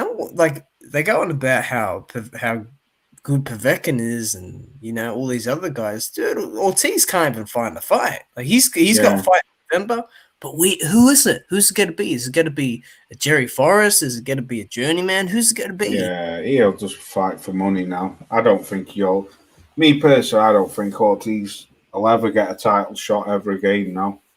But he was froze out in the beginning, wasn't he? And it was only Wilder who gave him the shot twice. Twice, man, twice. And that's the thing, like, people go on about, like, when like before Ruiz became the replacement, like Ortiz didn't take the fight. But what happened in that instance was, from what I got from it, I was watching the Fox countdown, like the fight camp for Wilder Ortiz, and they were talking about the Joshua fight. All right, this is when Ortiz took the Wilder fight for November 23rd, 2019, and Ortiz said, I accepted the fight, and 1 minute I'm fighting, the next minute I'm getting pulled out. So you gotta understand, this is a guy from Cuba, in which there's not a lot of opportunity, there's not a lot of stuff to do career-wise. And he comes to America, a foreign country, and he's got all these managers and promoters around him. They ask him, will you fight Joshua in 6 weeks' notice? Yes. But then managers and promoters say, no, we want more money. But has Ortiz asked for more money? That's the real question, you know? And I know it's an old topic, but Wilder gave him the opportunity, and Ortiz put in a hell of an effort both times. But it's such a high risk, but it's just a low reward. And facts, you know, he says, I want the big guys. I want Fury. I want Joshua. I want even Wilder again. I want Ruiz. I want, you know, anyone that's in a good position. But they're not willing to give it to him. And they won't. And you know what? That's terribly sad, because I will tell you, out of the guys that you could name as the top 5 or 6 heavyweights, whether it's Fury, Wilder, Joshua, Ortiz, White, and maybe if you could throw one other guy in there, if these guys all fought each other, and I've said this about the welterweights and the juniors and the middles, none of those guys come out of there undefeated, but somebody may come out of there the best overall that you would not have even considered. And see, this is the aspect of what's really horrible about boxing today, because these men are not participating in the sport to be the best. Some of them are looking for notoriety, and they want to ride that old wave that endured during the Mayweather reign, and that's being undefeated, or, you know, protecting your record and stuff like that. Then you have other people that are out there that want to test their mettle or test against the best, but they don't have a willing dance partner. Then you have others yet and still who are out there to secure as much money as they can, almost like a snatch and dash and grab, that kind of thing. And all of these different agendas make for things not happening. Okay. And that's the worst part of the boxing. And it used to be, we talked about promoters a moment ago. Don King would make guys fight, or he wouldn't put them in the ring. He'd be like, your ass got to fight somebody. You understand? And that to get on a pay-per-view card, to be on TV or something like that, he'd make these guys fight. And that's what these promoters today are not doing. A person like Ed Hearn is protecting fighters, okay, keeping them on the sideline. Remember, he signed Ortiz so Joshua didn't have to fight him. Facts. Instead of signing him for Joshua to fight. And he did it.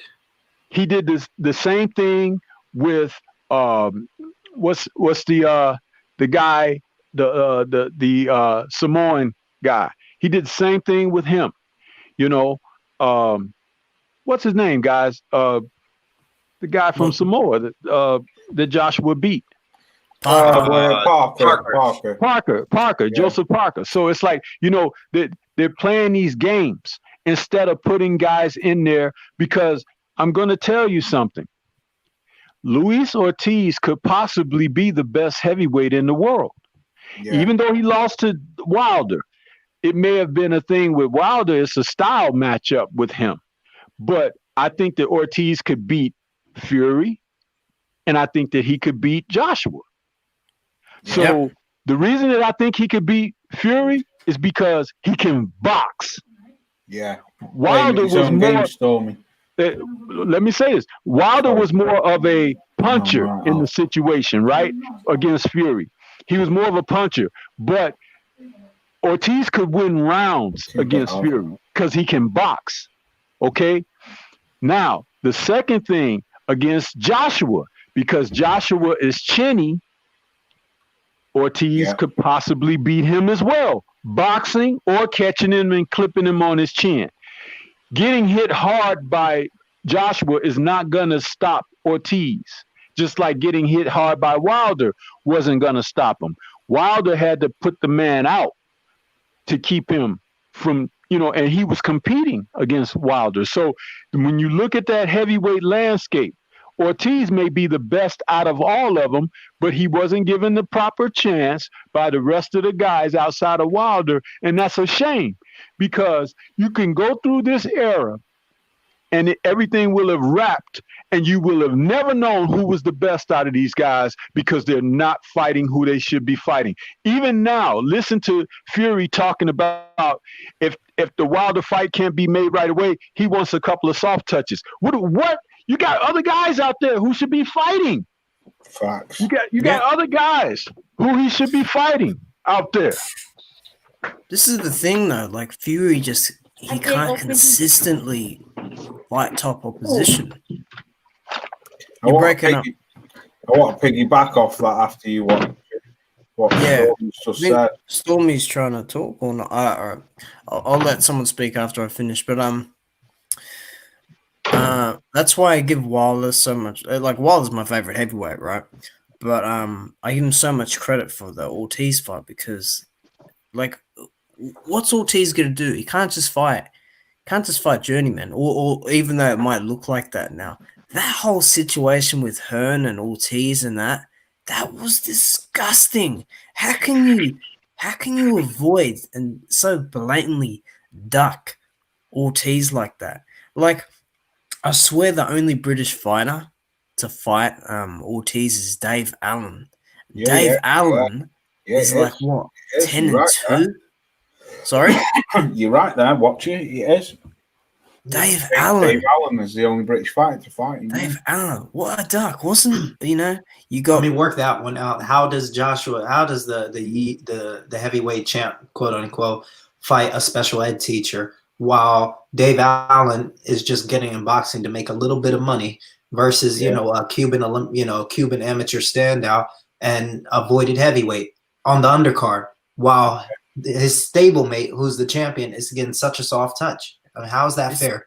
And what people forget is, as well, Dave Allen took that fight at short notice. Mm-hmm. Because, and he only got paid $10,000, and he only got paid to $10K for that. And he got stopped. He got stopped, and his tongue got split right down the middle. Yeah, He had to get stitches and everything. Couldn't talk for a while. like I said, this isn't the game, and you my know off. that's Joshua's fault. That you let a fellow boxer who's on your card take that when you should have been taking that risk. Exactly. You didn't want the fight. It's such a bad matchup. Ortiz, he's a counter puncher, but he can also come forward and be aggressive. Joshua does not do well with people who return fire at all. We saw it with Ruiz. We saw it with guys like Dillian White, even where he was able to catch him early with the left hook. Okay, Ortiz is very physically tough and very mentally strong, and it's just he's got great footwork. He can jab and move on the spot, dance around. Hell, when Wilder hit him with the right hand, he was freaking throwing the jab out and going around in circles, getting back into his groove. It's really bad, this ducking business and this bullshit that Fury's saying, like, I need to tune up this and that. The fuck you need to tune up for? You just beat the most dangerous puncher in the division. Jeez, you just beat the most dangerous puncher in the division, the guy that almost no one wanted to fight, but you need to tune up. What is that? Yeah. What is that? That's why I just want to piggyback off. I hope they're all coming through now. What's going on here? Right. Salute to you, Pep and Mike. Just quickly, I just want to piggyback off what Stormy said and what you've just said, watching, and I'm going to let you lot talk. I said this about a year and a half ago, right? I don't know if Tyrone was on my channel back then, but I'm sure Mike could back me up. I could be wrong, but I said this about a year and a half ago, right? I said the same similar thing about the welterweights. I said Danny Garcia, Bud Crawford, Keith Thurman, Errol Spence Jr., Sean Porter. I said everyone was dogging Keith Thurman because obviously he did his bullshit thing with his 2-year hostage, holding the belt hostage and all that. But what I'm trying to say is, just quickly, I said the same thing what Stormy said about the heavyweight division. If Fury, Ortiz, Wilder, Joshua, White, if all 5 of them had mixed it up, you probably would have seen one of them fighters who you wouldn't have thought come out being on top. And I said the same thing about the welterweights. I said the same thing. If Porter, Thurman, Spence, Bud, and all them lot, all Danny Garcia, all mixed it up, you would probably see that the people were dogging Thurman and writing him off. I said he'd probably do better than what you think he would. But, excuse me. But going back to Luis Ortiz, I totally agree what you and Stormy were saying before, watching the way how he's been strategically moved around the chessboard and ducked from other fighters. I think it's a disgrace, like what you said. Dave Allen had to take short notice to step up and fight this guy.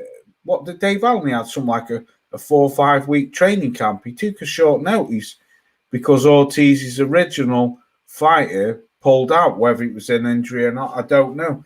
But I do know Dave Allen stepped in. So, I don't know, man. I feel sorry for Luis Ortiz. I really do. I think he's a great fighter. And like I say, if these heavyweights did fight each other, I honestly believe, this is what I'm going to stick to. I've said it before. I believe if Tyson Fury ever fights AJ, I think Anthony Joshua will knock him out. I really do.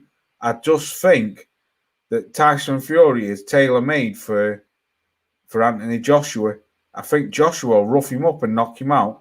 But then again, I think Anthony Joshua is tailor-made for Wilder. So it'd be just nice to see all these lot get it up in the mix. That's all I've got to say. I just want to piggyback. Go ahead, whoever that was. Go ahead. Yeah. Salute to you guys, man. I'm late to the party. Are we talking about the fighters and all that, the people that are ducking and all that sort of stuff? Yeah, is that right? Is that what we're talking about? Nah, we not necessarily. Oh, sort of.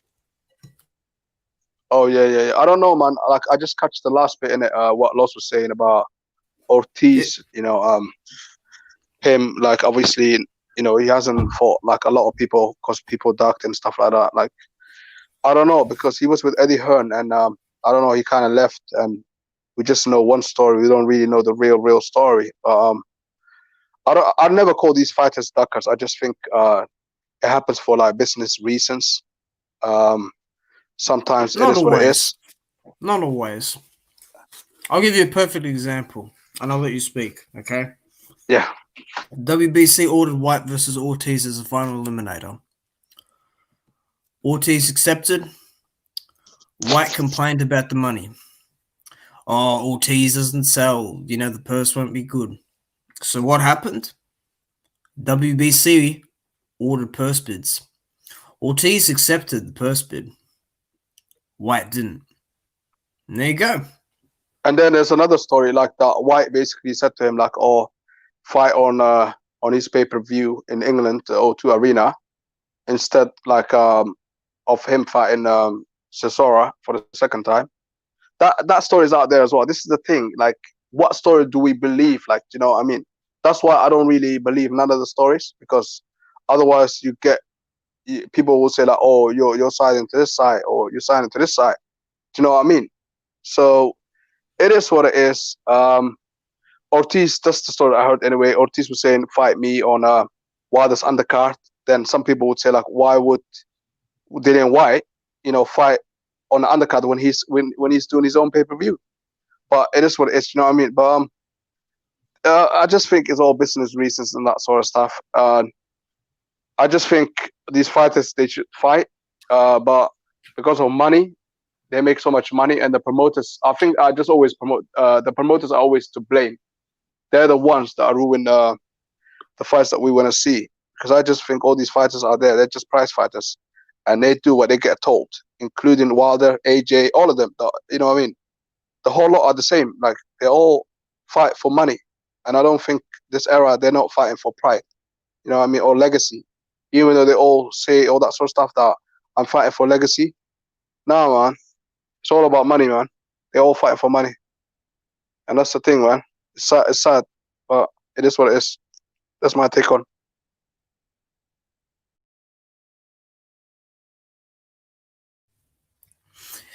Mike, you there? You gonna speak? Damn, so quiet. Hello? Yeah. I'm done. Yeah, I said, yeah, it's all about money. What's going on? Money. Yeah, what's up, Tyrone? How you doing, man? Nothing much. Just talking about this boxing. Watching. Long time. Pep, I saw you on some other channels, man. Yeah. I've been going through the channels, man. People are like, obviously, I don't know, if I see a channel and they're talking about certain stuff, you know what I mean? I go on, press the link, I say my take on how I feel. Look, I won't mention the channel, but I know. That guy, he's a bias, isn't he? Bring me back in, guys. Come in. You can come in, I'm sure, Stormy B, man. Laws has to do it. Yeah.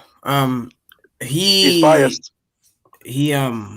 The guy on the channel, I'm not going to mention him. This is not free exposure. We're not mentioning anyone. But of course not.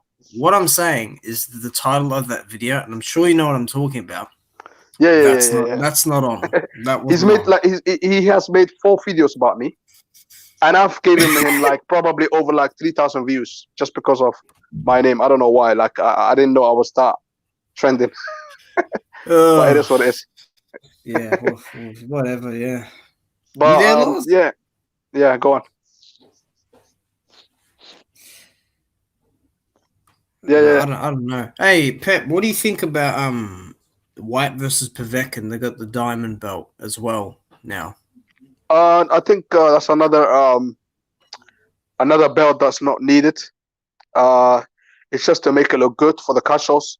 Like, you have to remember the heavyweight division, like it's mainly for the casuals. That the casuals, they only watch like heavyweight boxing. So when they see a belt, they get excited about it, and they're gonna think this is massive. And a lot of the casuals, they don't even know who the real champion is in boxing. because everyone got a belt, including Dillian White. Daniel Dubois got a belt. Everyone got a belt. Like, do you know what I mean? That's why, like, this is the thing that frustrates me about boxing. Like, all these belts are unnecessary. You know what I mean? All you need is probably 1 or 2 belt max, not even 3. That way, we get like one champion, and then no one is going to be ducking each other. No one is going to make excuses and say, "Oh, money, money, money." You know what? They just have to see that one guy that has got the belt, and that's it. But now you got people like, you know, saying like, I'm from like a different street. You know what I mean? Like, and they clash. So yeah, man, that belt, man, like, it's another unnecessary belt, that diamond belt, man, with Dillian White. Anyway, he's probably gonna get it anyway.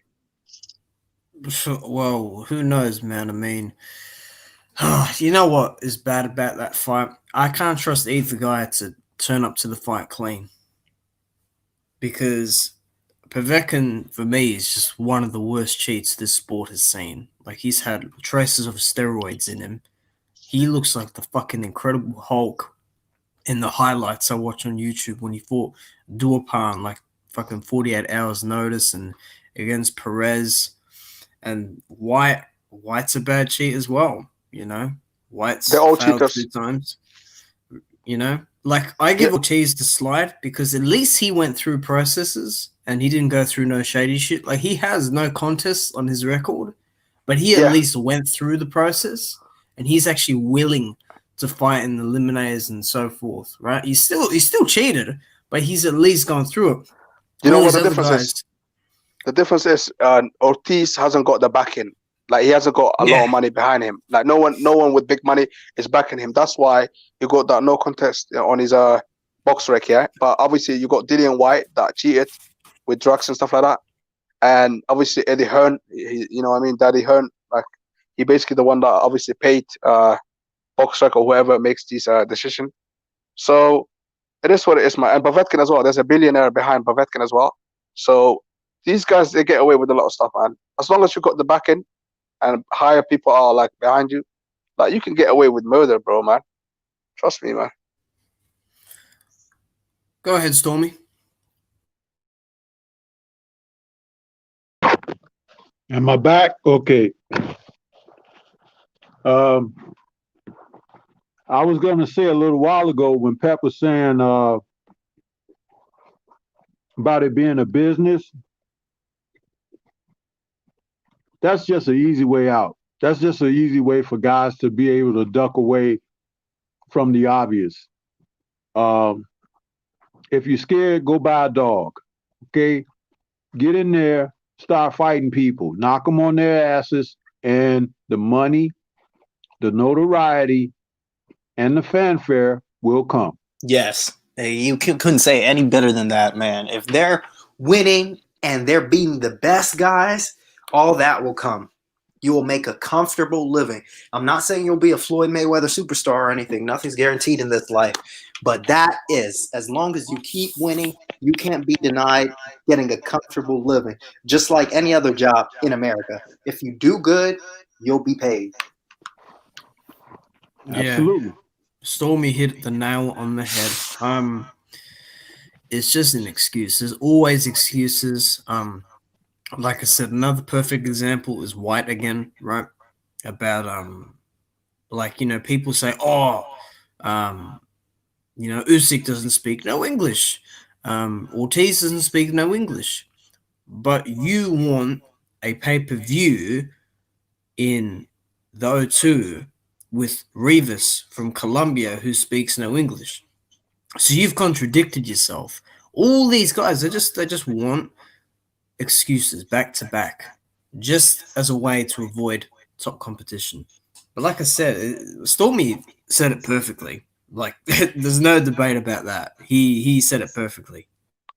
The thing is, though, they get a lot of money, so that's why they're getting away with it. Do you know what I mean? I'm getting feedback. Yeah, I heard some feedback too.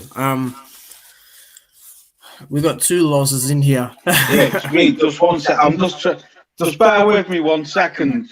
I'm just trying to pull something up. Oh, good. I'm just trying to pull a picture up. Keep your willy in your pants, man. We only want to talk boxing here. God damn it! Just I trying can't to wait. find- I can't find the picture. Loz, we don't want to really, see that shit, man. I mean, The thing is, though, Yeah, all these when he said, "I'm just trying to pull something up," I'm ready to leave the chat. leave studio. I'm going to have to go. I can't find it. I was trying to find this picture of the. Can you at least tell us what it is? What is it?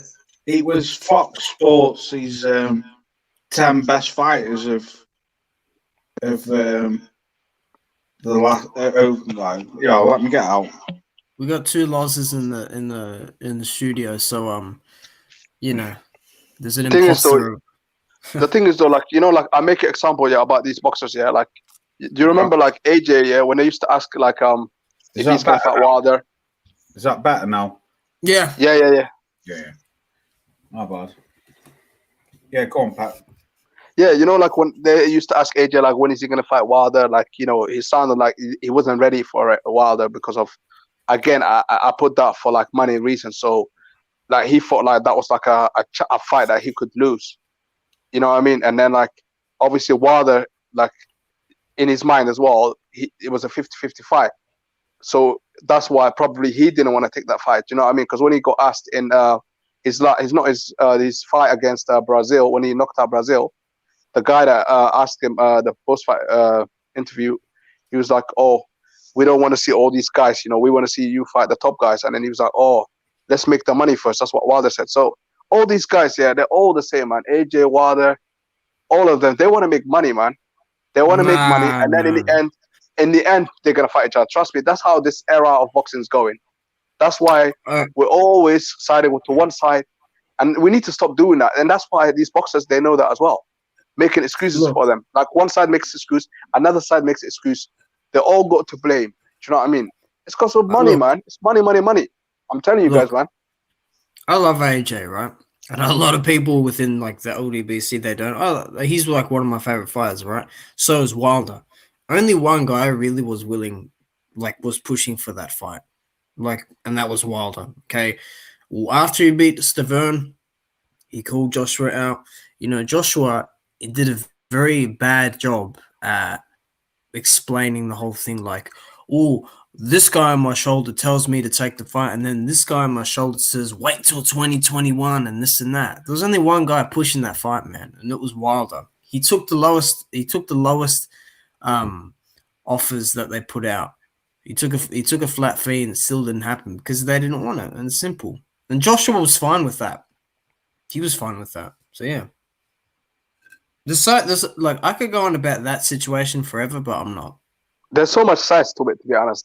That's why I always say, there's no point me siding to one side, because at the end of the day, we don't know the whole story. I mean, we just know a glimpse of it, what we see on articles and stuff like that, and from what we hear from people. So my only conclusion that I get from hearing from both guys and the promoters, like Eddie Hearn, Shelly Finkel, you know what I mean? That's the people you hear from. Obviously, Al Heyman, like, you never hear from Al Heyman anyway.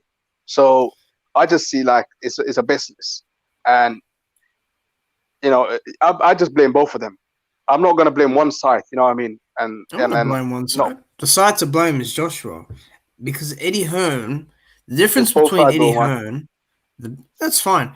The difference between Eddie Hearn and Shelly Finkel is Eddie Hearn is the talker, whereas Shelly's just a numbers guy. He does a couple interviews, but he doesn't talk and lie nearly as much as Eddie. Eddie Hearn, within those negotiations, he lied so many times within interviews. Oh, they didn't return our calls. They didn't, respond to emails. But then in another interview, he's saying we've been having talks about, the details. So there's a liar, and the liar is Eddie. But anyway, let's switch topic. Loz, you there, man? Yeah, I'm here, bro. Yeah, man. Oh, okay, yeah. I've been talking too long, so you go ahead. I was trying to pull this picture up off my Facebook profile, but I can't get it up. I'm going to share it in the WhatsApp group and see if Tyrone can get it up, because Tyrone's pretty good with shit like this. Tyrone, private chat. I don't. Yeah, hello. Can you Can you see that picture? What I've just sent? Let me pull it up here. It's in the WhatsApp group. Yeah, I'll pull it up. Give me 1 second. Can you get that up on the screen share? Yeah, give me 1 second here. Gil Coles has asked me what do I think about it, so I just want to see what you lot think about it. Oh, watch it. You're on WhatsApp as well, yeah? You're on the WhatsApp? No, I'm not actually. All right. How can you see it? Put it in the private chat. You just copy and paste the link and put it in the private chat. Oh, I've got it. I'm a caveman, man. I don't know. It's basically like it's I think you can find it on the internet. It's basically he's got Fox Sports in it. All right, you got it, yeah. Pull my share screen up, Laws. You have to put it up, mate, and then I'll share it. It is, but it's in the background. You know how you add people to the chat? Add my screen to the chat. I hope this isn't some bullcrap list. No. All right. Oh, what the? I don't know how you get it bigger, but what? What is this? It's for Foxy's all-time greatest 10 What fight. is this? What is this? But Gil Coles had a different one, and it had Keith Thurman as number 1. Oh no! Wow. What's Manny Pacquiao and Floyd doing at 1 and 2? Sugar Ray Robinson number 5. Wow. Bernard Hopkins 6. Joe and Louis that's the 7. thing about boxing. Oscar De La Hoya is not a top 10 all time. Absolutely not. And this is what I'm talking about. Every side, every promotion, they big up their side. This is the thing with boxing, man. Like, and that's why I say, like, money and promotion and all this is like all crap, man. It's all their own narrative. Everyone wants to, like, create their own narrative. I don't believe this is actually an official Fox Sports list. It's not. No, it's not. It can't be. No, I mean, they have decafs running Fox and ESPN. Seriously. Floyd, Manny, and De La Hoya fought each other. Bernard beat Oscar De La Hoya's ass. You're telling me Pacquiao and Mayweather have done better things as far as they know. As far as they know, because they're just casual, you know. I saw a list of a top 5, and the top 5 was Lomachenko, Canelo Alvarez, right? I think it was Pacquiao, someone else, and then Usyk. Oh, the big man's here, Luke Curtis. Yeah, Curtis commentated on it on Facebook. These guys, working at these sports channels, majority of guys, I mean, it's just like Roger Mayweather said, they don't really know anything to do about anything in boxing. I mean, we had Jalen Rose, I think, on ESPN. I think Lomachenko had just beat Pedraza, and he didn't know how to say his name. And then he was like, I'm waiting for Lomachenko to fight Canelo. That's the fight I'm looking for. And people just went along with it because people don't even watch boxing. They don't know what a weight class is. They don't know what gloves are. They only think most people think that boxing gloves are red and white. They don't even know they could be in different colors. I swear. Not anymore. They have no idea. What? Yeah. Oh my god. And they think anyone can fight each other as well, innit? Any boxer can fight each other. At any weight, it doesn't matter. Why would you put Sugar Ray Robinson at number 5? That's crazy. I don't know. Look, all time is hard. If I put it into a weight class, it's easier. But you can't do that. Like Ali at 4, what is that rubbish? Like Ali for me is 1. Of an all time, he's 1. No, Sugar Ray is number 1 for me. I think. I was going to say I would have Sugar Ray Robinson. Sugar Ray was different. Sugar Ray was different. You got to do a lot more studying. That's why you need to watch the 3 Wise Men of Boxing. Then you'll know who to put where. Yeah. Think about it. Sugar Ray. Sorry. But think about it like this. have any of you guys, and I'm pretty sure, at least once, or 2 times or whatever, at least one time you guys had to explain, a fight or something to a decaf.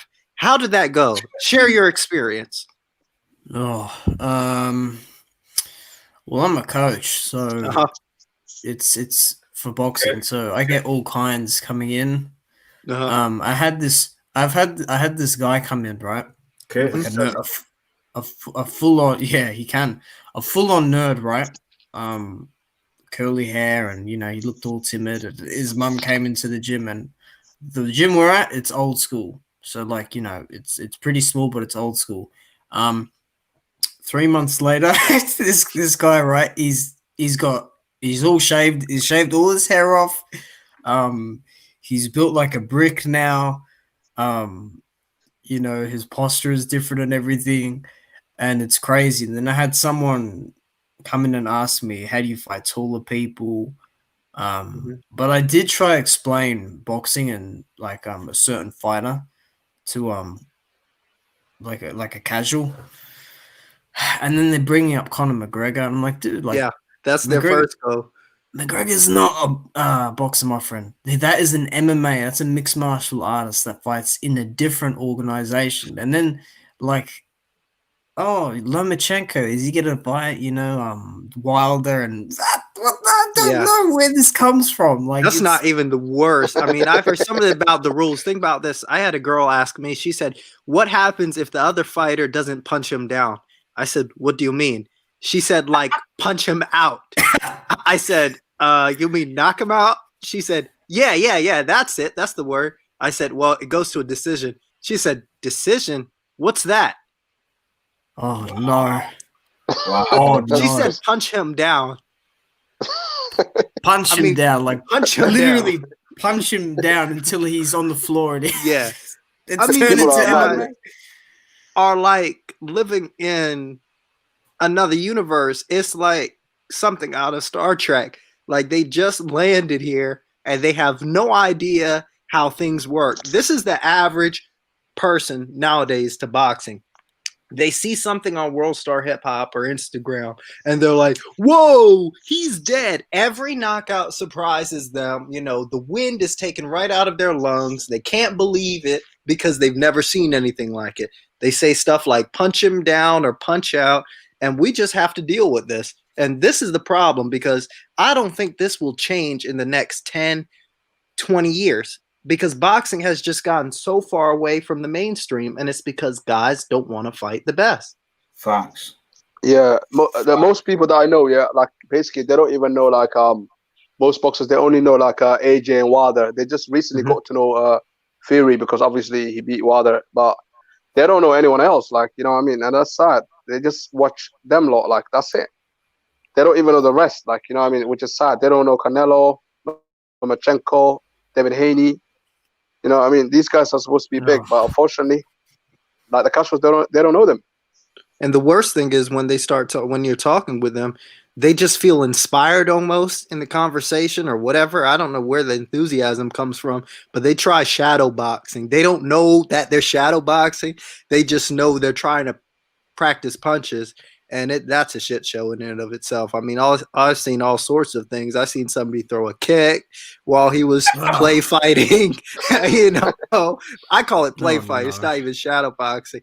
I've seen somebody stick out his finger almost as if he could stick his finger through the glove and poke somebody in the eye. So they're confusing the two sports. Elbows. It's a mess. It's a mess. They must be watching Tyson. They must be watching Tyson Fury. I knew you didn't say that. Yeah, you knew I'd say. Headlocking someone in the eye. I was waiting for that. I was waiting for watchers to say something about that. Mike put a video up, Michael Johnson boxing and talk about the raccoon that he caught. And you're like, you should have put your glove in there. And he said, and I said, was the glove fully padded or was it tampered with? Because, the freaking Glovegate shit and everything that's going on. But yeah, you saw it coming, Loz. I was always going to say something. I can't help myself. Can read you like a book watcher. Right, I'm gonna get up out of here. All right, good show, man. Yeah, good show. Yeah, I enjoyed it. Great show, man. Yeah, Thanks for having me on. Yeah, before you dip, Curtis, just done he's done his top 10 fighters of all time. Just waiting for it to come up on the computer. Is Huey Fury on it or Huey Fury? Come on, you stupid computer! Now I can pop it up. What's he put? I mean, he'll be 68 years old and still fighting, and his dad will say, "Well, he's only 68. He's still got about 5 more years." Oh, he's he's a young kid. only developing. He's only developing. He's just got to get the straight right hand through the middle. I want. When do some of these boxers just put their hands up and take personal accountability? Let's read. Never. Yeah. Let's read what Kurt's put. He's put Sugar Ray Robinson. Yeah. I definitely agree with that. Ali second. Yeah. Henry Armstrong. These guys have realized that they can use fans to fight for them. You know. Yeah, unfortunately. That's what they do. Yeah, that's what they do. And it's like you argue the point for somebody who really shouldn't have a point argued for, and they rely on that now. That's why you think they go to social media. They cry to social media because they know they're going to get a certain type of reaction. The pity party. Yeah. That's a good list. Curtis Anderson. Sonny Liston. I was gonna think Sonny Liston would be in there, but I don't know. Tommy Beeman, what do you think of Sonny Liston? Like, you think he had a great career, or all the stuff and all that? But what do you think of him anyway? I think he was a very good fighter, and I think he is definitely somebody that if he fought today in today's era, he would be dominant. Yeah, he would be dominant for two reasons. Sure. One, his intimidation factor, which there was no doubt about. Two, he has some skills. He had a pulverizing jab. He had a very strong right hand. He had long arms. He had a very good chin, and he was rugged. He wasn't a punk. So, he was definitely out. He was just put it like this. He was George Foreman before George Foreman. Yeah. Because that's what George Foreman learned from him. He came up under Liston's camp, and he basically became like a protege, coming up under there. And that's who George kind of patterned himself after when he turned pro.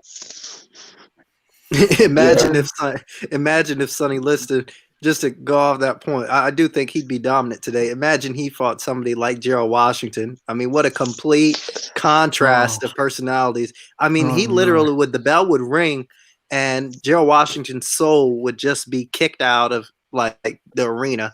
Like, he would just be so scared he'd die right there of shock. Man, you don't like Gerald Washington, do you, Tyron?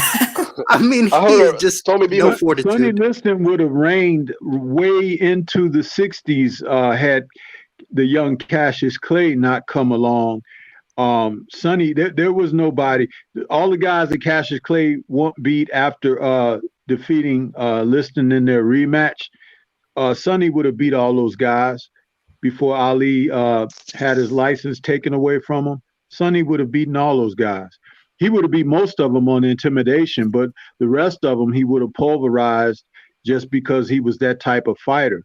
Like a guy like Ernie Terrell, who was 6'6", had a long jab and everything. Sonny would break him down, go upside his head. There's whispers going on. There's whispers going on that Sonny Liston, he took a dive in a Muhammad Ali's fight. I don't know whether it was the first fight or the second fight. I don't know if that's how much it take down. That was the second fight. Yeah, is that because of the mafia? Liston encountered a lot of things going into that second fight, including the black Muslims who told him that he wasn't going to win the fight. And Liston, he didn't know anything about the black Muslims at that time any more than the rest of the world really did. And he thought better of himself. You know what I'm saying? But you look at the punches that Cassius Clay landed on him in the first fight, and then you look at the punch that Muhammad Ali, because he changed his name by that time, landed on him in the second fight, and there was no comparison that Liston got hit a lot harder and more precise in the first fight. If you look at Liston's face after the end of the first fight, his face and George Foreman's face after the fight with Ali and Zaire look unquestionably similar.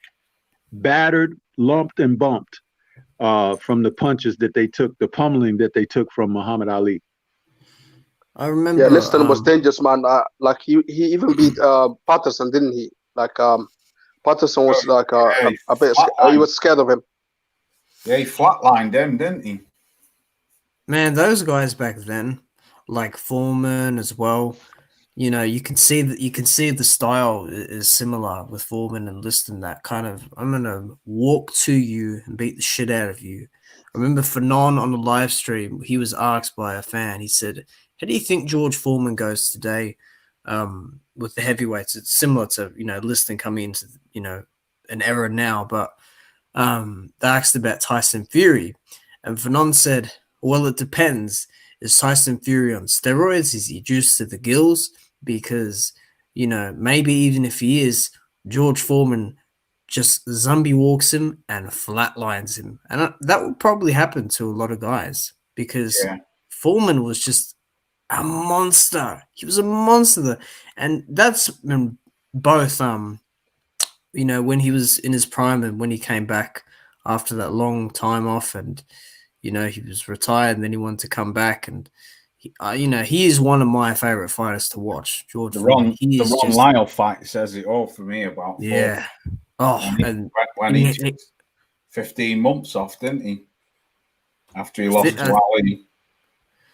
Yeah, and what was the other one? That war with Holyfield as well. Like Holyfield landed freaking 20 punches in a row on him, and he just cross-arm guard. He just took that. Yeah, I mean, I see that. I wasn't born in that era, but I've seen so many of those old fights, countless number, and I can't see that today. I don't see that today, especially in the heavyweight division. I don't see that. It's because of money in it. It's money. It's money. Just their image, just their appearance in general. I mean, look at a heavyweight from the 60s versus a heavyweight now. A heavyweight now is fighting diabetes. He has gout. Yeah. He probably just got out of the hospital from gout. He has high blood pressure. But he's telling us that he's in the best shape of his life. But you look at the guys in the 60s. I mean, I'm not saying not all of them look like bodybuilders or cut up, but they don't have this flab hanging off of them. They're solid. They have quality weight. Unlike these guys. Just a heavyweight from the 90s. That's to me. Like Holyfield looked in tremendous shape, but there was Stormy. Was Holyfield on steroids? I think so. There, you know what? There's a possibility he could have been, but there's also he did eventually grow into the mass that he was able to put on, but at that time they didn't have the testing or whatever that could expose whether he was or not. He did go bald. He did go bald early. Yeah, he did. There were some things that happened physically to him that, like when he had those heart problems and stuff like that in the midst of his career, that could hepatitis too. He had hepatitis or something in the third Holyfield in the third Bowe fight, or what was it? Yeah, he had hepatitis, and you get those from dirty needles, I think. You can. Oh, no. You can. So it's like, there are a number of things that, but there was nothing ever concrete that came out to say, boom, we got you, we caught you. Yeah. You know what I'm saying? But he was very close friends with Lee Haney, who was a very professional bodybuilder and Mr. Olympian and all of that. And Mr. Olympia. And Chaz, what was his name? Chaz Thomas, something like that, who Haney passed off to Holyfield to continue his weight progression with lifting and stuff like that. So, but there was never anything that, like I said, where they came out and said, hey, we caught you. You failed these tests or whatever. But there, when the tests weren't there, you can't say, but you can only look back and put together things like I honestly did just now. Yeah. Yes. Go on. I'm gonna have to end it, but go on. I'll wrap it. I'll wrap myself Yeah, up go on. quickly. It's not like today. Like today, if you cheat, you're caught. You know, like you are a certified shit cheat. You are a cheat. Back then, you know, they didn't have the testing. It wasn't advanced, or there was zero testing at all. So, you know, you can speculate here and there, but I'm not gonna delve into that. I mean, if you don't get caught, maybe you didn't cheat. But yeah, it's very different now. The era. There's too many. It is what it is. It is what it is. You know. Too many prima donnas now. I'm telling you. Well, it's not even a matter of getting caught, right? It's like the tests have to be in place. Remember, we're in a, more stringent tests can, expose things that are there.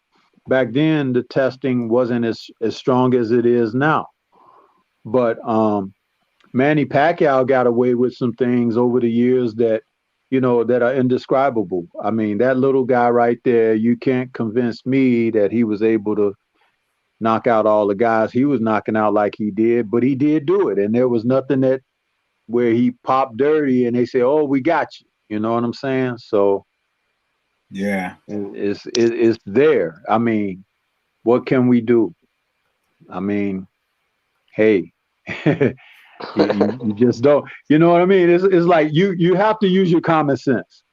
And you can say, wow, something is not natural with somebody, but at the same time, if the test is not there, you can't prove it, but you can just look at it and say, well, there's a certain amount of truth that a man can bring in his physical capabilities. Kurt Sugar and I just did a show last night on Thomas Hearns, who went from welterweight up to cruiserweight, knocking guys cold, but he always had that punch, even from when he started out.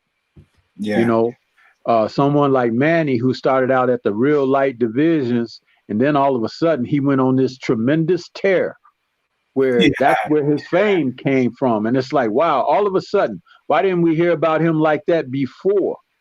And he was even knocked out himself before. Yeah, but again, what they're doing with these guys of today, I mean, that's one of the reasons that the fighters of today should be cautious about getting in there. But they can do things in their contracts that say, hey, I want this kind of testing. I want these guys tested this often, and I want it on the day of the fight. We know right after the fight, blah, blah, blah. That's the kind of thing that they should be fighting over as far as making things happen. Not this other stuff that they're doing, because no one would question you on your wanting to be safe, in the fight, as safe as possible. Because once you're going in there to put hands on each other, somebody's getting hurt. But you don't want any enhancements for somebody who's already in the hurt business to hurt you worse or to even kill you. Yeah, unfortunately, that's true. Facts. Right, boys, I'm going to have to get up out of here because it's 1 o'clock in the morning over here. Yeah. And I'm going to go. Are you going live tomorrow, or is that it?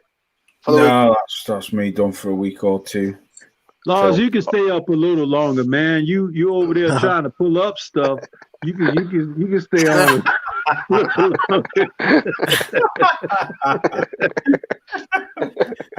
Oh my god. God, Stormy, you fucking hell. If it's not Mike telling you, it's Stormy. I know, I always get fucking dogged off everyone, mate. Everyone fucking gangs up on me.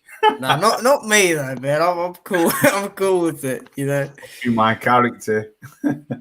Nah, that was great. Well, thanks for having me, man. Thanks for having me on. I appreciate it, man. I'll be watching your show tonight, Stormy. All right, me too, man.